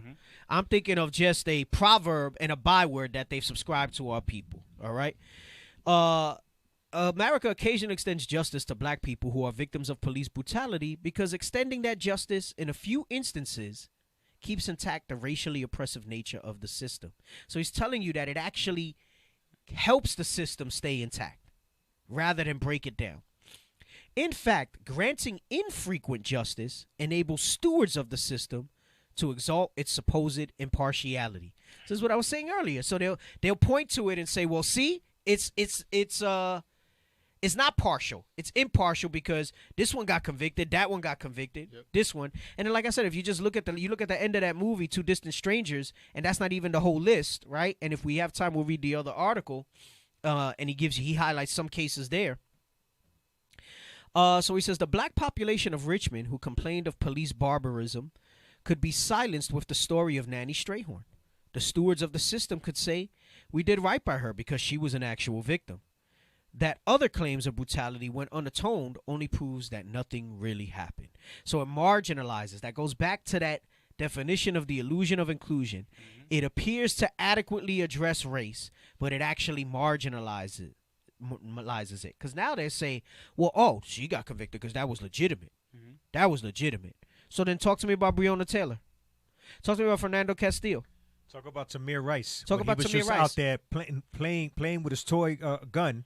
And he just don't even get out the car. Don't even say, hey, put that down. Don't even follow police procedures. Rolls right up and kills him. What about that? And no conviction. No, that one was a super smack in the face. No conviction. That could have been any one of our kids out there playing that got killed. This is not a victory. Nope. What this guy getting convicted is not a victory, right? Especially as the author of this opinion piece brings this out. I'm going to read that last part again. He says, the stewards of the system could then say we did right by her. So they're going to say they did right by George Floyd now because he was an actual victim. And that other claims of brutality are unatoned because it proves that nothing really happened. On October 6th, a Chicago jury convicted Jason Van Dyke, a white Chicago police officer, of second-degree murder. So this is why I'm saying LeVar Burton's thing is not accurate. It hasn't been because you're talking about, I think, this is October 6, 2018. This was a largely, it wasn't a national case. Didn't get national attention. So a white Chicago police officer was convicted of second-degree murder. His victim was Laquan McDonald, a black 17-year-old high school student. And his family received the justice that routinely evades black people complaining of abuse by white police officers. This conviction, along with that of Roy D. Oliver II, a Texas police officer convicted in August of murdering Jordan Edwards, 15, might signal to some that the work of social movements like Black Lives Matter has bent the criminal justice system in a fairer direction. You'll have people that'll say, see, Black Lives Matter has helped us get convictions. Mm-hmm. And they'll point to that, right? So that's why I say LeVar Burton's thing, I put it up there to say, even though it's not factually true, it sure hell seems like it because there's only a few cases that you can point to where they've gotten convicted for murder against our people. Like you say, you bring out that Tamir Rice one, that should have been a home run too. Mm-hmm. That means that they were able to argue and somebody on the jury of peers believed that it was reasonable what the police officer did to Tamir Rice. That's not reasonable. That's not reasonable. But that goes back to, see, this is what I'm saying. This isn't about the police, brothers and sisters, right? It isn't about the police. It's to show you their soul is not upright in them. That they could justify that those type of actions were reasonable. That was reasonable behavior. Botham Jean sitting down in his freaking apartment eating ice cream. Mm-hmm. But that one's jacked. I mean, they're all jacked up. They all hurt my heart. But I'm just thinking, damn, that could be one of our children. That could be one of us. Yep. Just sitting down, kicking back from a long day. I'm enjoying the hell out of some ice cream, watching some TV, and someone comes in and just shoots the shit out of me. Mm-hmm. Part of my language. In your own house. In your own house. Where you're supposed to feel safe. Where you're supposed to feel safe. And people could say, well, she got convicted. Not a murder. She got a manslaughter charge. Right. And then what happened at the end of it? God forgives her. Right. Then one of his relatives go over and hug her. The black judge came over and gave her Bible. The court officer was massaging her hair. Yep. Remember that? Yep. We forget that one, huh? Mm-hmm. Fixing her hair and stuff. So it says, it's okay, Miss Ann. You good. So it might signal to some that the work of social movements like Black Lives Matter has bent the criminal justice system in a fairer direction. After I learned of the Van Dyke conviction, I blocked from entering my mind thoughts that perhaps the criminal justice system is improving. See, and this is what you got to do. This guy's not even in the truth. Mm-hmm. And he was able to block from entering in his mind that the criminal justice system is improving. Don't look at these things that you see. That's the illusion of inclusion, brothers and sisters, that we've been talking about the past 2 weeks. It may seem like something was done to adequately address race issues, but what it really does is continue to marginalize us. I'm telling you, the mere fact that we got to rejoice over that conviction shows you that something is terribly wrong. So he says he blocks these thoughts from entering his mind. I remembered a black woman most had never heard of, a black woman whose bravery astonishes me, a black woman long since dead of brain cancer. I remember Nanny Strayhorn. The foreman standing up and announcing guilty in Oliver's trial for the killing of Edwards surprised us. The forewoman standing up and announcing guilty in Van Dyke's trial for the killing of Laquan McDonald surprised us. The foreman standing up and announcing guilty in the trials of Burleson and Davis surprised Richmond's black community decades ago. And I would say the foreman standing up and announcing the guilty conviction of Derek Chauvin surprised us too. He said, we'll know the system is fair when we are no longer surprised. We'll know that the system is fair when we expect fairness. We'll know the system is fair when officers believe they can't cry, I feared for my life, and get away with killing black people. We aren't there yet. We must forge ahead. The work remains undone. And that last part is where I disagree with him. We aren't there yet. We will never get there with them. Not in this kingdom. Nope. Not with them in rulership. But yes, we must forge ahead. But not in politics. Not in anything. The last part of that line in Habakkuk 2 and 4. We must live by faith. We want to be justified before God. We want real justice when things happen. We got to live by faith. It says the work remains undone. And this is part of why we are here, why we bring these things out, why the Most High has put us in positions to teach the people. Let me get that other article. I think it's from NPR. And let's go over some of that a little bit. And brothers and sisters, don't forget, you can call in and comment, share your thoughts, questions on the topic, all right? Call in numbers 516-531-9797. 516-531-9797. Don't be shy. I see a lot of y'all watching. Look, I see 54 actively watching on Facebook, 56. I see 215 watching on YouTube. By all means, brothers and sisters, if you'd like to call in, interact with us, interact with the show, if you have some things to say about what we're speaking about tonight, by all means, bring it out. Bring it out. So, it says, where the Chauvin verdict fits in the recent history of high-profile police killings. You see a sign there. Tons of names. Jeez. Tons of names. Recent ones, too. Some of these that we probably didn't even get national attention that we might not know about. Mm-hmm. And again, that's what we know. Look, Oscar Grant, we were talking about that. Look, Tamir Rice right up in the top. Can't even fit on a sign. That's a big sign. That's how many of us. Trayvon Martin, that was another one. He wasn't a cop, but he still got off. Yeah, what was the excuse then? If the excuse is that cops can be reasonable, what about that? No. Don't even get me started on that case because they clearly told him do not follow him. And he follows him. So you got to ass whoop him because I don't know who you are. I see some dude at night following me. I would do the I'm going to whip your ass. I would do the same thing. And then you're going to be cry like a girl and take out a firearm when you should have never been in that position in the first place. Sure. Hey, and don't be fooled. His mama was Northern Kingdom, not his pops. That's right. All right? That dude was far off, trust me. Zimmerman? No. His last name was Zimmerman. They try to frame it that he was Hispanic. Yeah, again, to try to cast bands asunder. All right.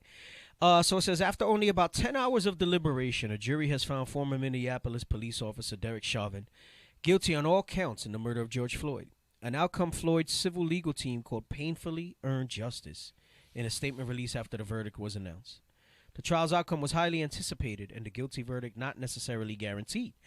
While Floyd's killing ignited a wave of protests against racism and police brutality nationwide and around the world, convictions of police officers over on-duty shootings are rare. In fact, Chauvin is believed to be just the second officer to be convicted in an on-duty death case in Minnesota's history. I'll tell you, something's up in Minnesota because a lot of these people were killed in Minnesota. Between 2005 and Floyd's murder last year, only 5 non-federal law enforcement officers were convicted of murder in an on-duty shooting and not had the conviction later overturned. He's not talking about against blacks. He's talking about period. And not had the conviction later overturned because that's a possibility. Don't think because Chauvin is all right now that thing don't get overturned. There's appeals process. There's all types of stuff like that. Because that's the next thing. They're gonna exhaust those appeals processes. So people be happy now for a little while, and then see what happens later. It says, according to Philip Stinson at the Henry A. Wallace Police Crime Database at Bowling Green State University in Ohio. All right, we'll get the call in a second. And it's impossible to ignore the role that race plays in such events, with many of these shootings involving white officers and black victims. In fact, an NPR investigation published this year revealed that police officers have fatally shot at least 135 black men and women across the country since 2015. And when they give this statistic, they're only counting black. And remember, the numbers are skewed because, one, they're not counting Hispanic, and two, even if they do count Hispanic, a lot of them, they'll mark them down as whites, with at least 75% of the officers identifying as white. As the country begins to process the verdict, many advocates are noting that Floyd's case is one of many and are calling for systemic changes in policing and criminal justice. You're not going to get it. Here's a look at the outcomes of several high-profile cases in recent years. We'll read that in a second. So we have a caller. Caller, you're on the air. Welcome to the Power Hour Plus. Shalom, Captain. Shalom, officer. This is Brother Issachar from the IUIC Dallas. Shalom, shalom. Oh, Shalom, you're listening from Dallas. Shalom. Welcome to the show. Thank you. Yeah, it sounds like, based off the reading you were just reading, it sounds like Esau, like amongst themselves, they play like Russian roulette with who's going to be guilty and who gets off innocent or a slap on the wrist, and then who got to take the major charges. Yeah, I mean, we often say it on the show that the casualties of war, you're right, they'll just kind of pick whoever They do it all the time. Hey, when they Lee Harvey Oswald, when they assassinated JFK, right? And I use that because, right, that wasn't a racist thing. That was all white people colluding against white people in that. Right. And you know, he was the, like he said, he's the patsy that they use for that thing. If you believe that he was able to get over all them shots and kill JFK the way he did, you know, something's wrong with you. They just pick whoever, they position people. You're right. It's kind of like, hey, all right, yeah, we'll choose this guy to get convicted or that one. And that goes into that illusion of inclusion. Let's make it appear like there's some progress and some change. All praises. Yeah, that was my only comment. All right, all praises, all praises. Thank you for calling in. Thank you for participating. Shalom. Shalom. Right. Let's see what else we got here. Right, Captain. I'm like, they happy too soon. Wait until after the sentencing. I watched it. Seemed too calm. I was like, what do they have cooking up? Yeah, probably. Right. So let's read some of this, right? They said, look at some of the high-profile cases in recent. Eric Garner's another one that really upset me, man. Hey, that's a good point Dorothy Walker brought out, because Manessa in Miami, yeah, they do relate to being white. Oh, most of the Cubans here in Miami. Yeah, that is true. Yeah, I know that. Well, for a and fact. you know what? And there's a lot of them that have blonde hair, blue eyes, so they'll roll that way as well. I mean, the ones that are the cake not turned, because because we saw both when we were in Cuba. We saw ones that were dark, right, and then we had like even our driver was light skinned, real light skinned, like that he could pass. Yeah, a lot of Northern Kingdom, they'll pass for that. And that goes into Hosea, where it says, strangers have devoured their strength, gray hairs upon their head, and they know if it not. Our strength is in our bloodline and in the keeping of these commandments. So when you don't identify as what you really are, when you don't keep your true heritage, you've weakened you have no strength. Remember, the joy of the Lord is our strength, the Bible tells you. So when it says strangers have devoured Ephraim, and by extension all Northern Kingdom strength, it's really going into us kind of taking that thing and identifying as white and trying to push white. And let me tell you something. I know people who are not familiar with Northern Kingdom may believe that all Northern Kingdom is very pro-white. That's not true. There's some, especially when you go to Central, South, Latin America, that are very hip to it, and they know the white man's the devil, and they'll tell you that, right? We're just a little more susceptible that once you get Americanized and you get that American doctrine in your head, it works. It seeps into the brain, and they run with it. So Eric Garner, in July 2014, New York City police officers approached Garner out of suspicion that he was selling untaxed cigarettes on the sidewalk outside a convenience store in Staten Island. Former Officer Daniel Pantaleo applied a chokehold, which was prohibited by department policy. So again, not reasonable, right? It was something that's not normal in policing, all right? We'll take the call in a second. So it says, and Garner later died in a hospital. A grand jury in New York City declined to criminally indict Pantaleo in 2014, meaning that he didn't even get indicted. So he didn't even get to go to trial. And the U.S. Department of Justice announced in 2019 it would not bring criminal charges in a federal criminal civil rights violation, citing insufficient evidence. Bro, they have the whole thing on camera. Yep. It was an illegal chokehold. Pantaleo was fired from the NYPD the following month. So they knew that he would be bad business to keep around. But no, that's terrible. Not even a trial for Eric Garner. No charges brought against him. Choked the dude out. And they did like a GoFundMe for that guy too. So he's fine. Right. So he's set. Hey caller, you're on the air. Welcome to the Power Hour Plus. Nah, we let her go. She's trying to get into this color doctrine. Oh, okay. All right. Good. Good. Screen them calls. So before you ring it, screen it. Yeah, Mr. Nathaniel here. Yeah, that's how that works. Good. That's why you guys take the calls first. All praises. I don't know how to handle this. Here, I'm gonna put you through. Hold on. Oh my God, what do I say? She has a doctrine, and I don't know how to dismantle it. Hey, so if you want to call in with stuff relevant to the show, 516-531-9797, 516-531-9797, right? You could call in and interact with us. You know, here we go. Hold on a second. It boggles my freaking mind, the simplicity of some people. You got to sit here for the last hour almost, and the most you could come out with is what you wanted to call about. It goes to show you, we got a long way to go, man. Right. That's another thing. Like, we talking about this topic because it's relevant to our people rejoicing in this stuff, but we the ones that really need to realize, like, bro, I'm telling you, for lack of knowledge, we are destroyed all the day long for lack of knowledge. The Bible tells you. Oh, we got someone from Trinidad. Okay. Okay. Let's read on. Michael Brown. Brown was fatally shot by Ferguson, Missouri police officer Darren Wilson in the middle of the street in August 2014. In an incident that sparked nationwide protests over perceived racial bias in policing and helped launch the Black Lives Matter movement. A grand jury declined to indict Wilson that year. He also had a GoFundMe, and they raised a lot of money for him. Oh, that dude, he's like well off. They paid his house and everything. Yep.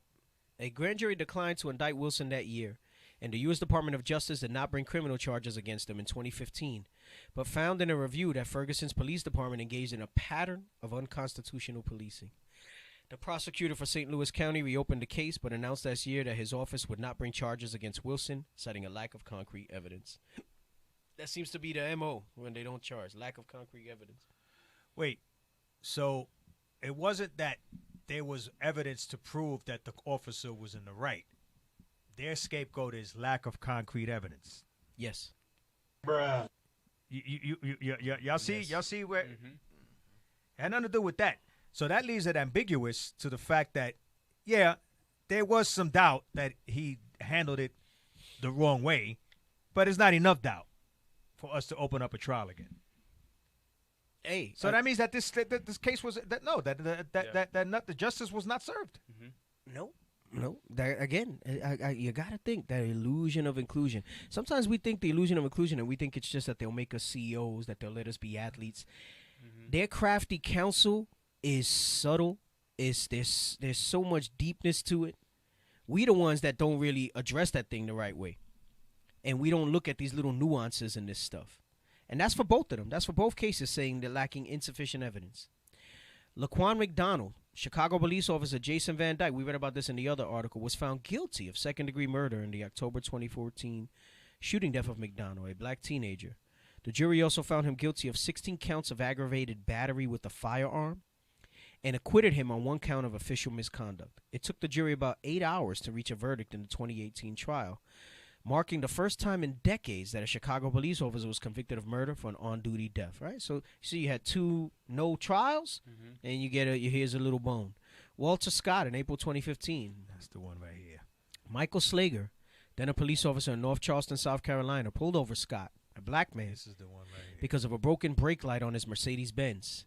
Scott ran from his vehicle, and Slager gave chase. After a scuffle, Slager shot Scott as he was running away, hitting him 5 times in the back. As he was running, and that's on video. On video. Then they even lied. The cop even lied at the beginning, saying he had a gun. Yeah, because he didn't know the video was there. Shot him in the back 5 times. A bystander captured a video of the incident, which quickly went viral. I remember this video. A state murder trial ended in a hung jury. Hung jury. That don't mean he wasn't guilty. That just means they couldn't cut. Some got the talking to, and they couldn't come to some type of verdict, is all that means. A state murder trial ended in a hung jury. Then Slager pleaded guilty to a federal civil rights violation for using excessive force as part of a plea agreement. In 2017, a judge found him guilty of second-degree murder and obstruction of justice and sentenced him to 20 years in prison. So after all that, he finally, I didn't know he wound up getting sentenced. So I didn't know that either. So they threw again another bone. 20, throw. he'll do 8. Good behavior. He out. And again, a GoFundMe there.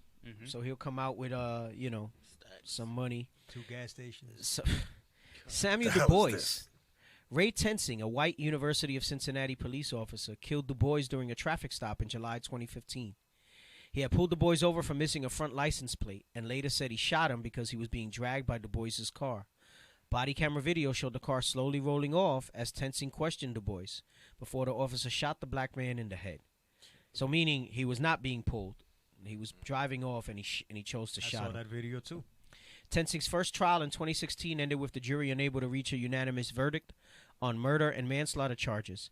A second trial in 2017 also ended with a deadlocked jury and was declared a mistrial. So he's good. Shot him in the head just because he was driving off. I don't know. I don't think that's normal, reasonable police behavior. No, not at all. Wasn't like he was driving at him. He was driving off. I remember that whole thing was now listen, is that right? Like you listen, we understanding what we're in and the oppression that we're in, right? I'm gonna bring that out in the scriptures in a minute. We obviously have to operate different.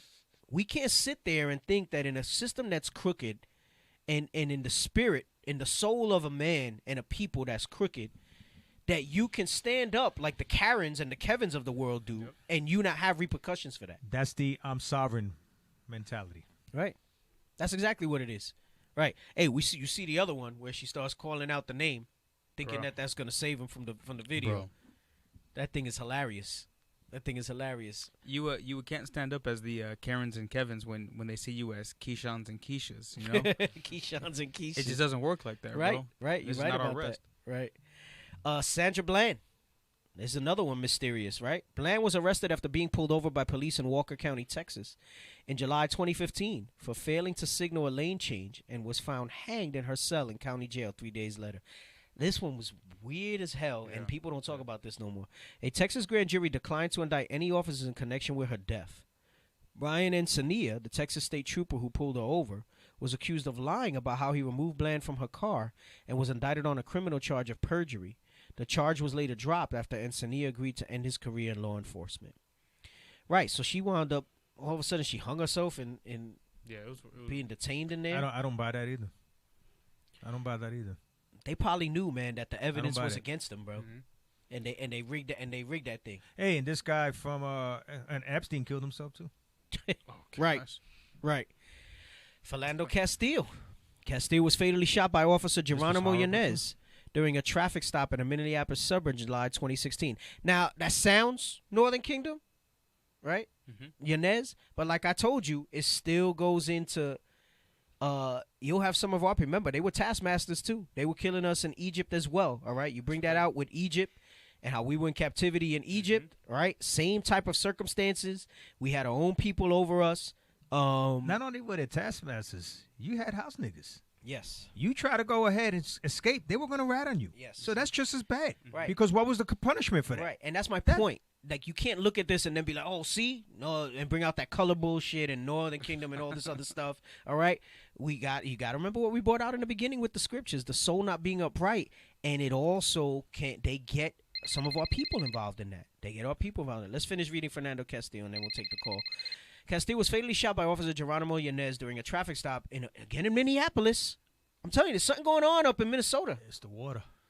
Maybe it's the cold. Go back down to Philando Castile. Keep going. Philando Castillo. He's so nervous. The call must be. Go up. Go up. You passed it. He's nervous. You passed it. Go up. Passed it. Right there. There you go. Good job. Castile was fatally shot by Officer Geronimo Yanez during a traffic stop in a Minneapolis suburb in July 2016. After being pulled over for a broken taillight, Castile disclosed that he was legally carrying a gun. You know, and they ask you that. I've gotten pulled over here, and they'll ask you that. You got any firearms or weapons, you know? And I've never gotten pulled over when I've had it, right? But, you know, that's a standard thing. And he says, and Yanez shot him 7 times, reportedly out of fear that he was reaching for it. A video of Castile bleeding to death, filmed by his girlfriend and streamed to Facebook. I remember that. Was seen by millions. Yanez was tried on charges of second-degree manslaughter and endangering safety by discharging a firearm, and a jury acquitted him after 27 hours of deliberation spread out over 5 days. Hey, and even if he was Northern Kingdom, let's say, for argument's sake, that he was, that still goes back to Willie Lynch. Yes. Okay? Hating each other. Yep. All right? That stigma that if you're black, okay? Well, that goes back to my thing with it's not even just that you're black. He picked that up on the police force. Because it's toxic in how they police our communities. That's what you were going into earlier. They go into that aggressive thing and that, hey, that's like, so you know that means when he was a rookie, he had somebody telling him, oh, listen, no, you got to do this, you got to do that, you got to focus on this. Listen, I'm not saying your own people won't freaking kill you if you a cop either, right? It happens. Situations on that, right? Yeah. It happens. But there's a deeper issue here in how we are seen as a threat, right? That aggressiveness. And again, you have to understand that there's some Jake meaning Northern and Southern Kingdom, that they weren't raised around. They were raised around Esau. Yep. Okay, so they have that mentality because that's all they know, and because they a little light skinned, they was what is supposedly called good hair, they feel some type of way like they're not part of they're not a minority. Yep. I worked with them, so I know. Mm-hmm. I know for a fact. We still have the caller? Yes, she's on now. Hey, shalom, caller. Welcome to the Power Hour. Shalom, Plus. shalom. Shalom, leadership. Most High Christ bless. This is Sister Dina out of the Carolinas. Shalom, sister. Shalom, sister. And I wanted to touch on when you mentioned that he may or may not actually even go to prison. Showman. Mm-hmm. There's a show on Showtime called Black Monday. Don Cheadle's deal, and there's a prison quartet scene where they're singing. Basically, it's like Club Med, but they mention the Israelites in the clip. Huh. Oh, really? Did you find the yes, clip, sir. Ashaya? No. It's the one that's 2 minutes and 44 seconds. She told you 2 minutes 44 seconds. It's the one that's 2 minutes 44 seconds. She said. Yes, sir. Hold on, he trying to. It was on Black Monday. I haven't heard about that show. I gotta take a look at that. Even though Don Cheadle was still doing stuff. I didn't know that there was still a Showtime. You can stream it. I think Oceanside shares his login with me, so I can see some of the streamers. Hey sis, if you have the link, you could post it. Yeah, post it. Post the link to the chat. If I didn't. I could to YouTube or to Facebook. Don't matter. Either or, they'll look at it and let's check it out. I'll be curious to see it. Okay, I'll get it for you and I'll post it. If you can't, put it on both. Maybe people on Facebook want to watch it too. Yeah, post it on Facebook and YouTube so that they can see it as well. All right, all praises. Hopefully we can get it. While they look for it, we'll keep reading. And thank you for the call. Yes, sir. Well, thank you. Most High Christ bless you. Again, you guys could call in. Call-in number pops up on the screen, 516-531-9797, 516-531-9797. Have your links ready when you call in? I'm just kidding. Terrence Crutcher. Let's go on while he looks for that. Terrence Crutcher. Crutcher, who was black, was killed in September 2016 by police officer Betty Jo Shelby after she stopped his SUV in the middle of a 2-lane road in Tulsa, Oklahoma. The incident was captured on dashboard cameras as well as a police helicopter camera. Shelby was charged with first-degree manslaughter and acquitted by a jury after several hours of deliberation in 2017. So you seeing a pattern here? Mm-hmm.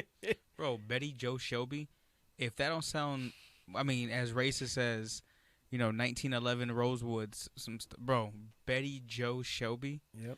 She was looking to kill somebody, whenever bro. you have the Bobby Joe. You know what I'm saying? Betty Bobby Jo, Boucher. Bobby Boucher. Justin Rusick. I love that song. The only known Minnesota police officer to be convicted of murder, right? Now we have Derek Chauvin. In an on-duty incident is Muhammad Noor. So he's not even Esau. Right? The former Minneapolis police officer, who is Somali-American, shot Rusick, a white woman, as she approached his squad car after calling. So look at the standard here. Yeah, of course. He shot a white woman. He was Somali, right, which means he looked black, right? Mm-hmm. Might have been, right? He was scattered everywhere. Might have been Israel. And he winds up getting convicted, I believe. So it says a white woman, as she approached his squad car after calling 911 to report a possible sexual assault near her home in 2017. A jury found him guilty of third-degree murder and manslaughter and not guilty of intentional second-degree murder in 2019. He was sentenced to 12 and a half years in prison. Daniel Prude, a black man, died of asphyxiation last March after being restrained by Rochester, New York police while he was in the midst of a mental health crisis. I think I remember this one also. Police body camera footage of his arrest showing him handcuffed and pinned to the snow-slicked ground with a mesh hood over his head, I do remember this one, was released in September, igniting days of protest and accusations of a cover-up by city officials. A New York grand jury voted in February 2021 not to file charges against any of the officers involved. I think we actually showed that footage on one of the episodes. He was in the street, handcuffed, I believe, with the bag over his right head. outside like his garage or something like that. Against any of the officers involved. And Prude's family filed a wrongful death lawsuit against the city and at least 6 police officers last month. I remember that. It was tough to watch. He had the bag over his head and handcuffed. Right, I don't know why they had the mesh hood over his head.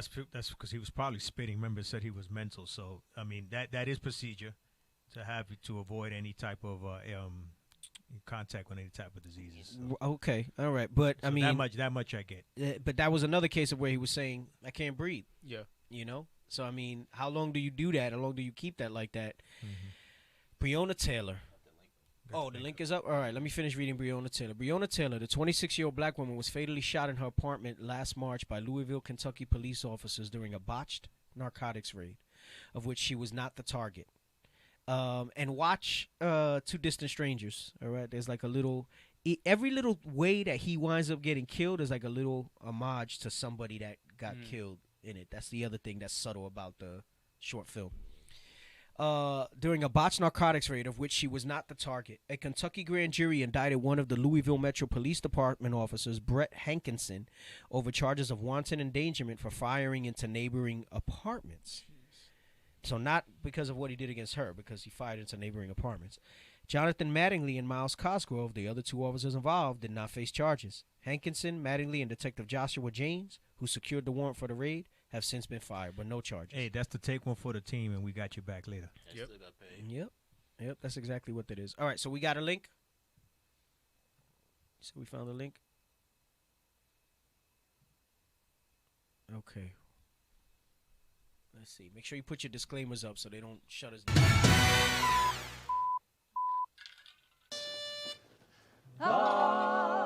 Prison system's overstuffed thanks to the war on drugs.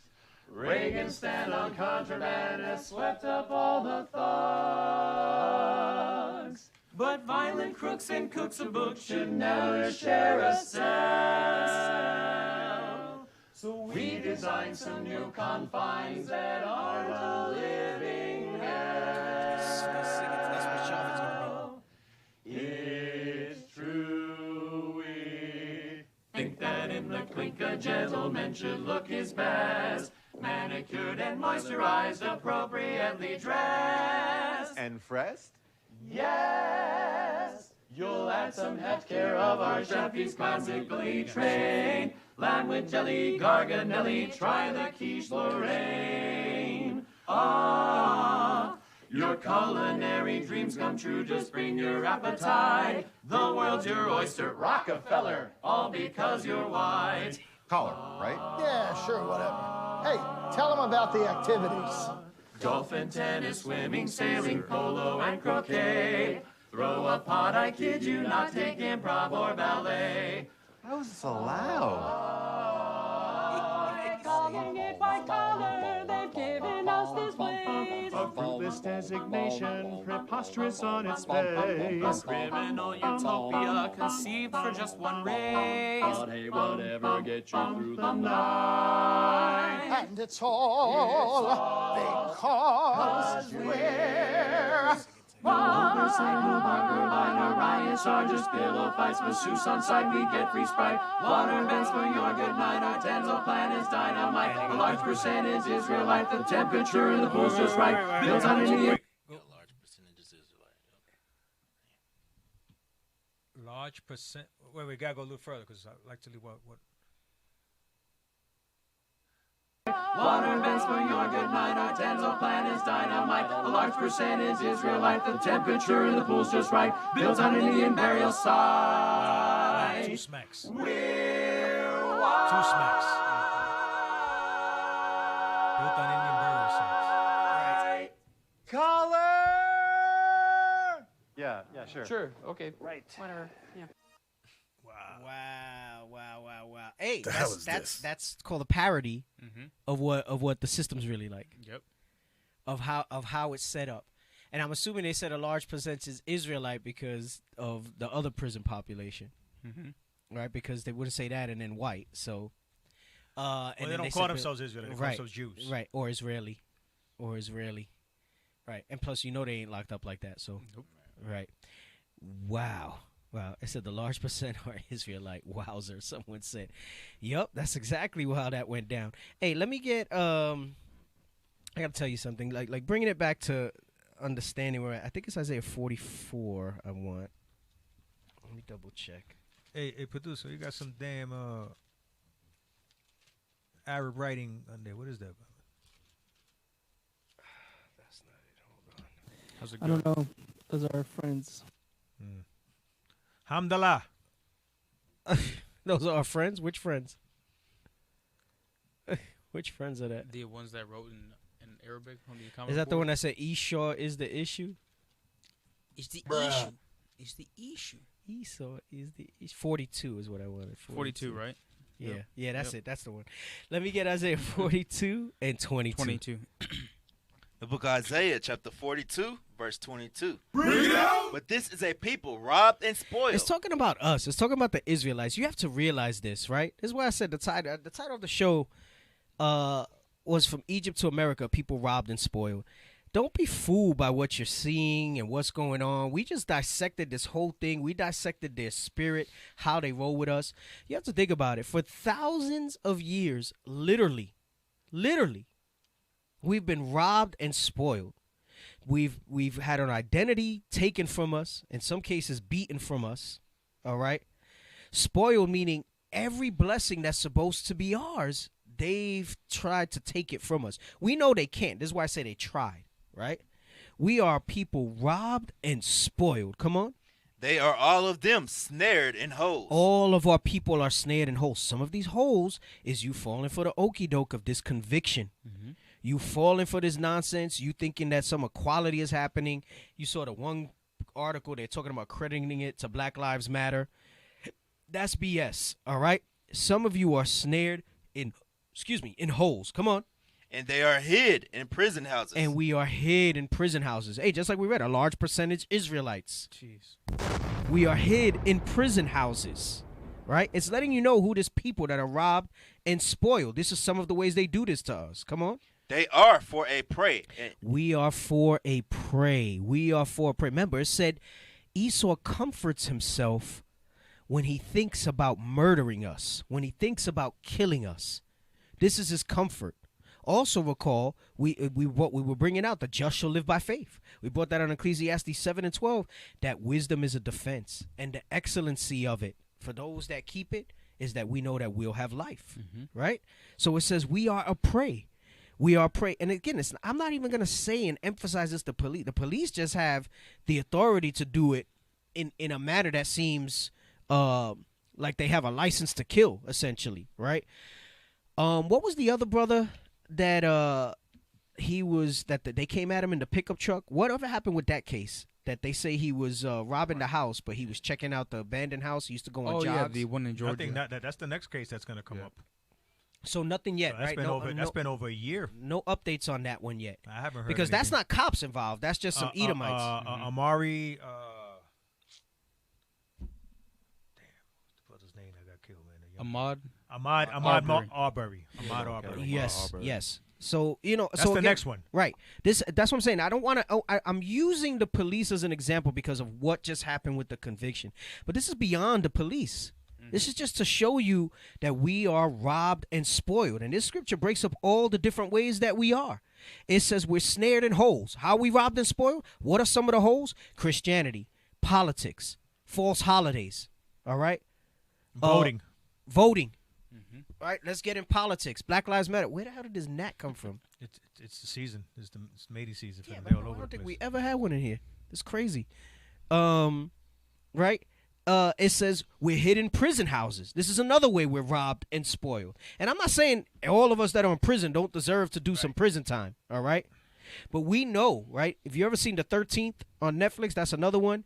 It goes into how disproportionately for the same crimes, our people get higher sentences and a higher conviction rate. Yep. Right? It says we are a prey. This goes into the murdering, the way we're killed, the way we're disregarded. Our lives are seen as nothing, right? It says, go ahead, come on. They are for a prey, and none delivereth. And none. You see, this is God's wisdom. This is where you got to consider the works of God. None delivereth. There's only one deliverer. And he's the Christ, the Black Messiah. That's the only deliverer that we have. You can't look to Jim Crow Joe. Nope. You can't look to Kamala Harris. Kamala, I want to be every nation under the sun. Give me credit for being Asian. Give me credit for being black. Give me credit for being a woman. All this stuff. Thinking that, you see, that's the illusion of inclusion right there. It seems to, we had Obama, Now we got a vice president of color, they try to say. It says none delivereth. Come on. For a spoil and none saith restore. See, this is the thing you got to realize, and this is why that illusion of inclusion will stay there permanently. Right? Let's read it again. Illusion of inclusion, and I'm gonna break down this last part of this verse here. Let's get the illusion of inclusion up again. The illusion of inclusion has been defined as the sometimes subtle. You're messing me up here. I was reading it off of your screen and not mine. See, the one time I read it off of their screen. The illusion of inclusion has. You don't gotta highlight it for me. I can see it just fine. You highlighting it before is what messed it up.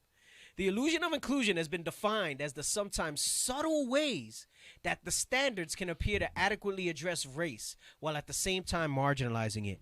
Again, the fact that it's such a big deal that Kamala Harris is there should show you how it marginalizes it. She hates black men. Oh man, does she ever? Goodness. You can Obviously, see, you can see, married. you can see Right. by what she's buying to. And here's the thing you got to realize: none of these bones that they throw us, none of them are saying restore our people. And notice, restores in a capital.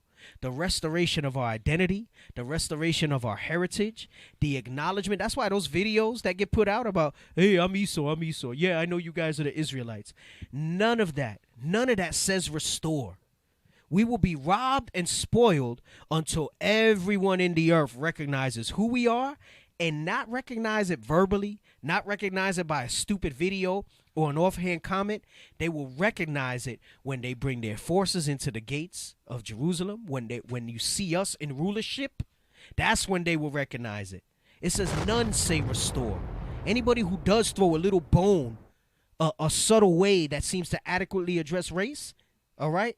None of them, none of our people that get into these positions say restore the Israelites, restore the people. No, what they say is equality with you. Make us equal with you. Acknowledge that we can do and have the same things you have. Let me get Lamentations 4:17. Okay, let me just say real quick. Go ahead. Before you get there, I want to address Barbara B. Thank you for your comment. And my sentiments exactly, okay? We're frustrated seeing our beloved family dying in the streets as well. But understand, at the end of the day, yes, okay, we know that the other nations hate us, predominantly the Caucasian man, right? We understand that Romans 13 says, obey the powers that be, right? Because of the fact that we couldn't obey the Most High God and the law, statutes, and commandments, right? We get all of that, trust me, okay? But at the end of the day, give me Deuteronomy 28, just, and let's start at 1 real quick, and then we'll give it back to Cap with Lamentations. Here's what we also can't lose sight of, right? Because at the end of the day, we get it, but we should have never been in this position. Let's understand that. Go ahead. The book of Deuteronomy, chapter 28, verse 1. And it shall come to pass, if thou shalt hearken diligently unto the voice of the Lord thy God. Hearken diligently, not sitting in Sunday church, Sunday school with a pastor. That's not hearkening to the, because if they ain't teaching you that you're the Israelites and you got to keep the law, statutes, and commandments to get salvation, which they don't, okay, they're not even being diligent. Go ahead. To observe and to do all his commandments. Those are actions, to observe and to do all his commandments, which I commanded thee this day. On this day, when we were brought out of Egypt, this is what the Most High God told Moses to tell us. You are free now from captivity. You are now, okay, in charge. Now it is known that, yes, I am the Lord your God, but there's stipulations. Go ahead. That the Lord thy God will set thee on high above all nations of the earth. If we were above all nations of the earth today, we wouldn't be feeling the way we're feeling, Sister Barbara B. And I'm with you, trust me. Okay, but we got to look at both sides, right? Because then that becomes what civil rights movements were. Then that becomes problems but no solutions, right? Go ahead. Verse 2.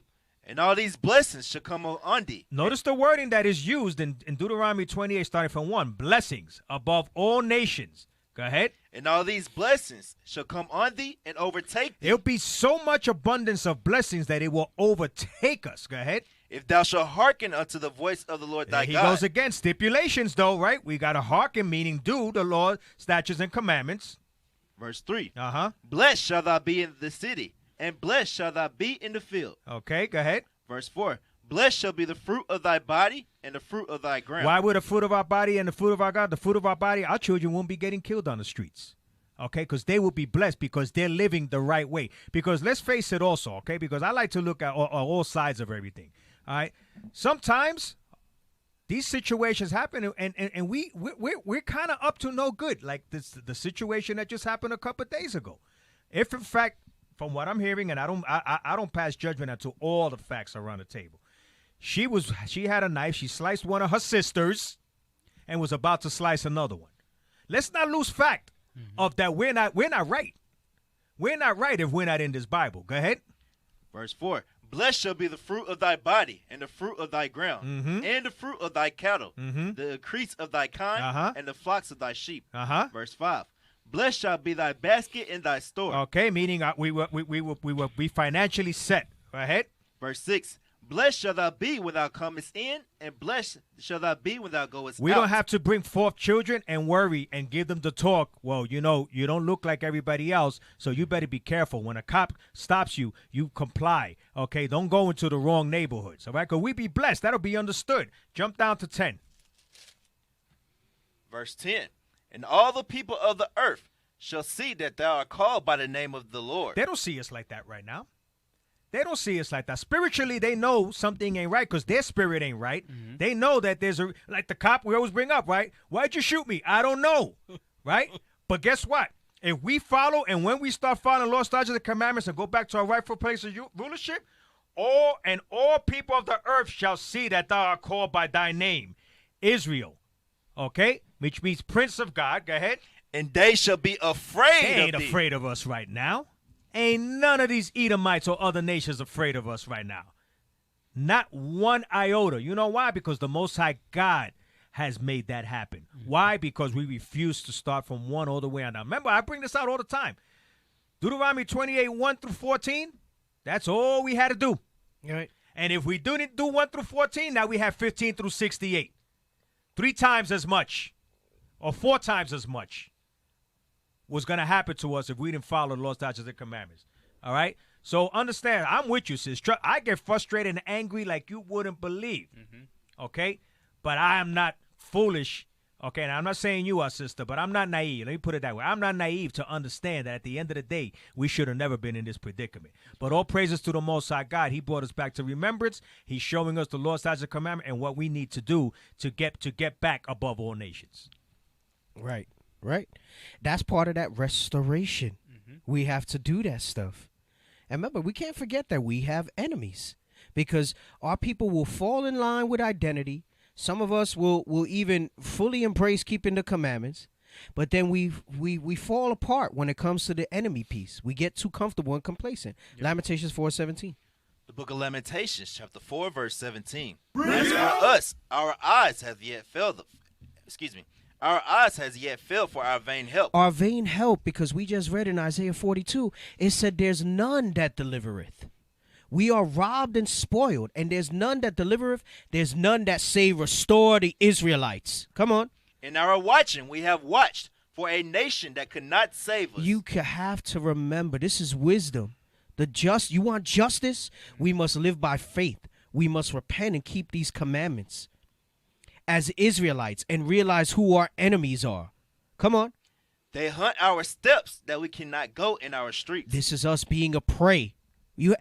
See, they tell you this in 4:17 as like a reminder. Realize any help that they do give us, the little subtle things that look like it addresses race, but really marginalizes it, that's a vain help. None say restore. None say restore the Israelites. So it says they hunt our steps. Come on. That we cannot go in our streets. Read. Our end is near. Our days are fulfilled, for our end is come. Right, and that has double meaning, right? Our end is near because they hunt our steps, but you got to realize we are a lot further along than our forefathers were. We don't know exactly when it will be, but we are closer now. So much closer. From what we understand, I've brought this out in Ezra's before about how much time is left, right? We have an approximation of where we at. And it's a lot. It's not a lot. It's not a lot. The time is short. And short could be another 100 years. Short could be another 200. But it's short. We understand that it's short. They hunt our steps that we cannot go in our streets. Our end is near. Our days are fulfilled, for our end is come. Come on. Verse 19. Our persecutors are swifter than the eagles of the heaven. They pursued us upon the mountains. They lay wait for us in the wilderness. That same spirit.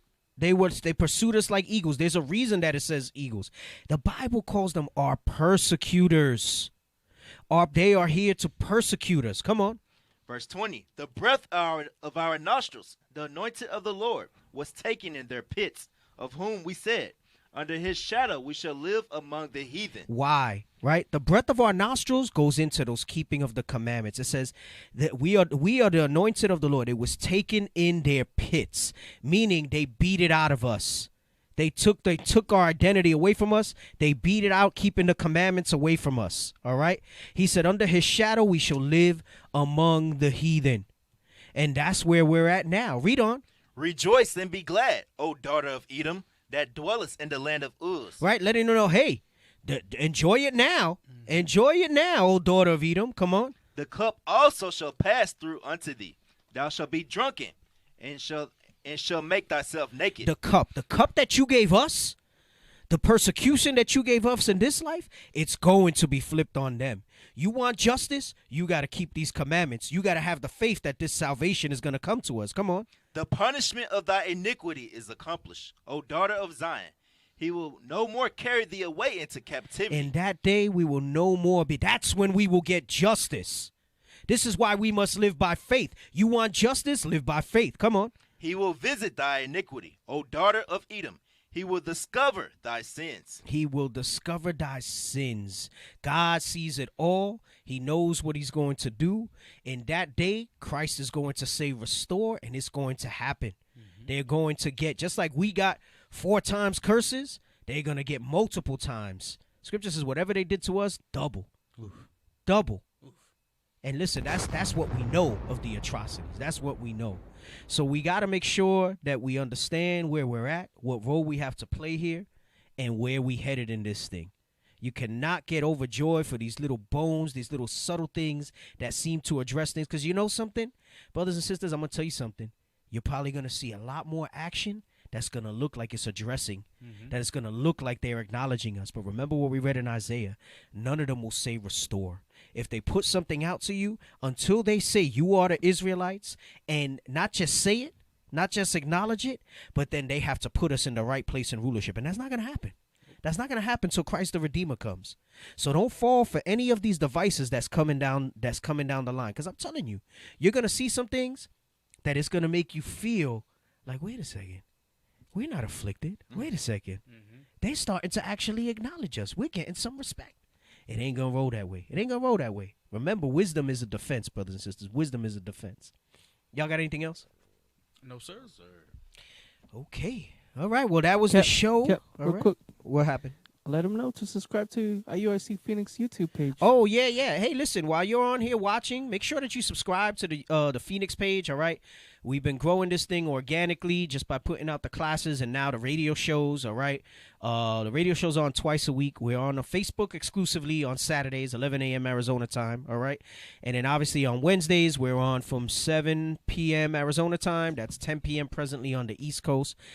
Make sure you hit a like, do a share, leave a comment, all right? Also subscribe, and you can turn on alerts for when we drop videos, not just the radio show.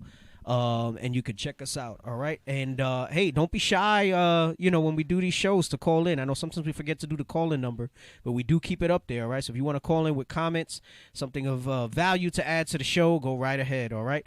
So that's the Power Hour Plus for this week. Lord's will, we'll have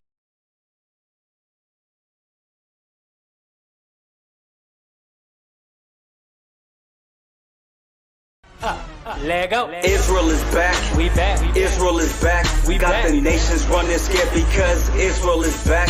All eyes on us because we keeping them low. When the Lord returns, Babylon will fall.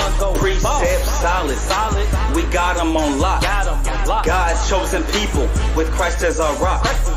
Israel is back. We back. Israel is back. We You heathen, get ready for our whip to crack. Damn.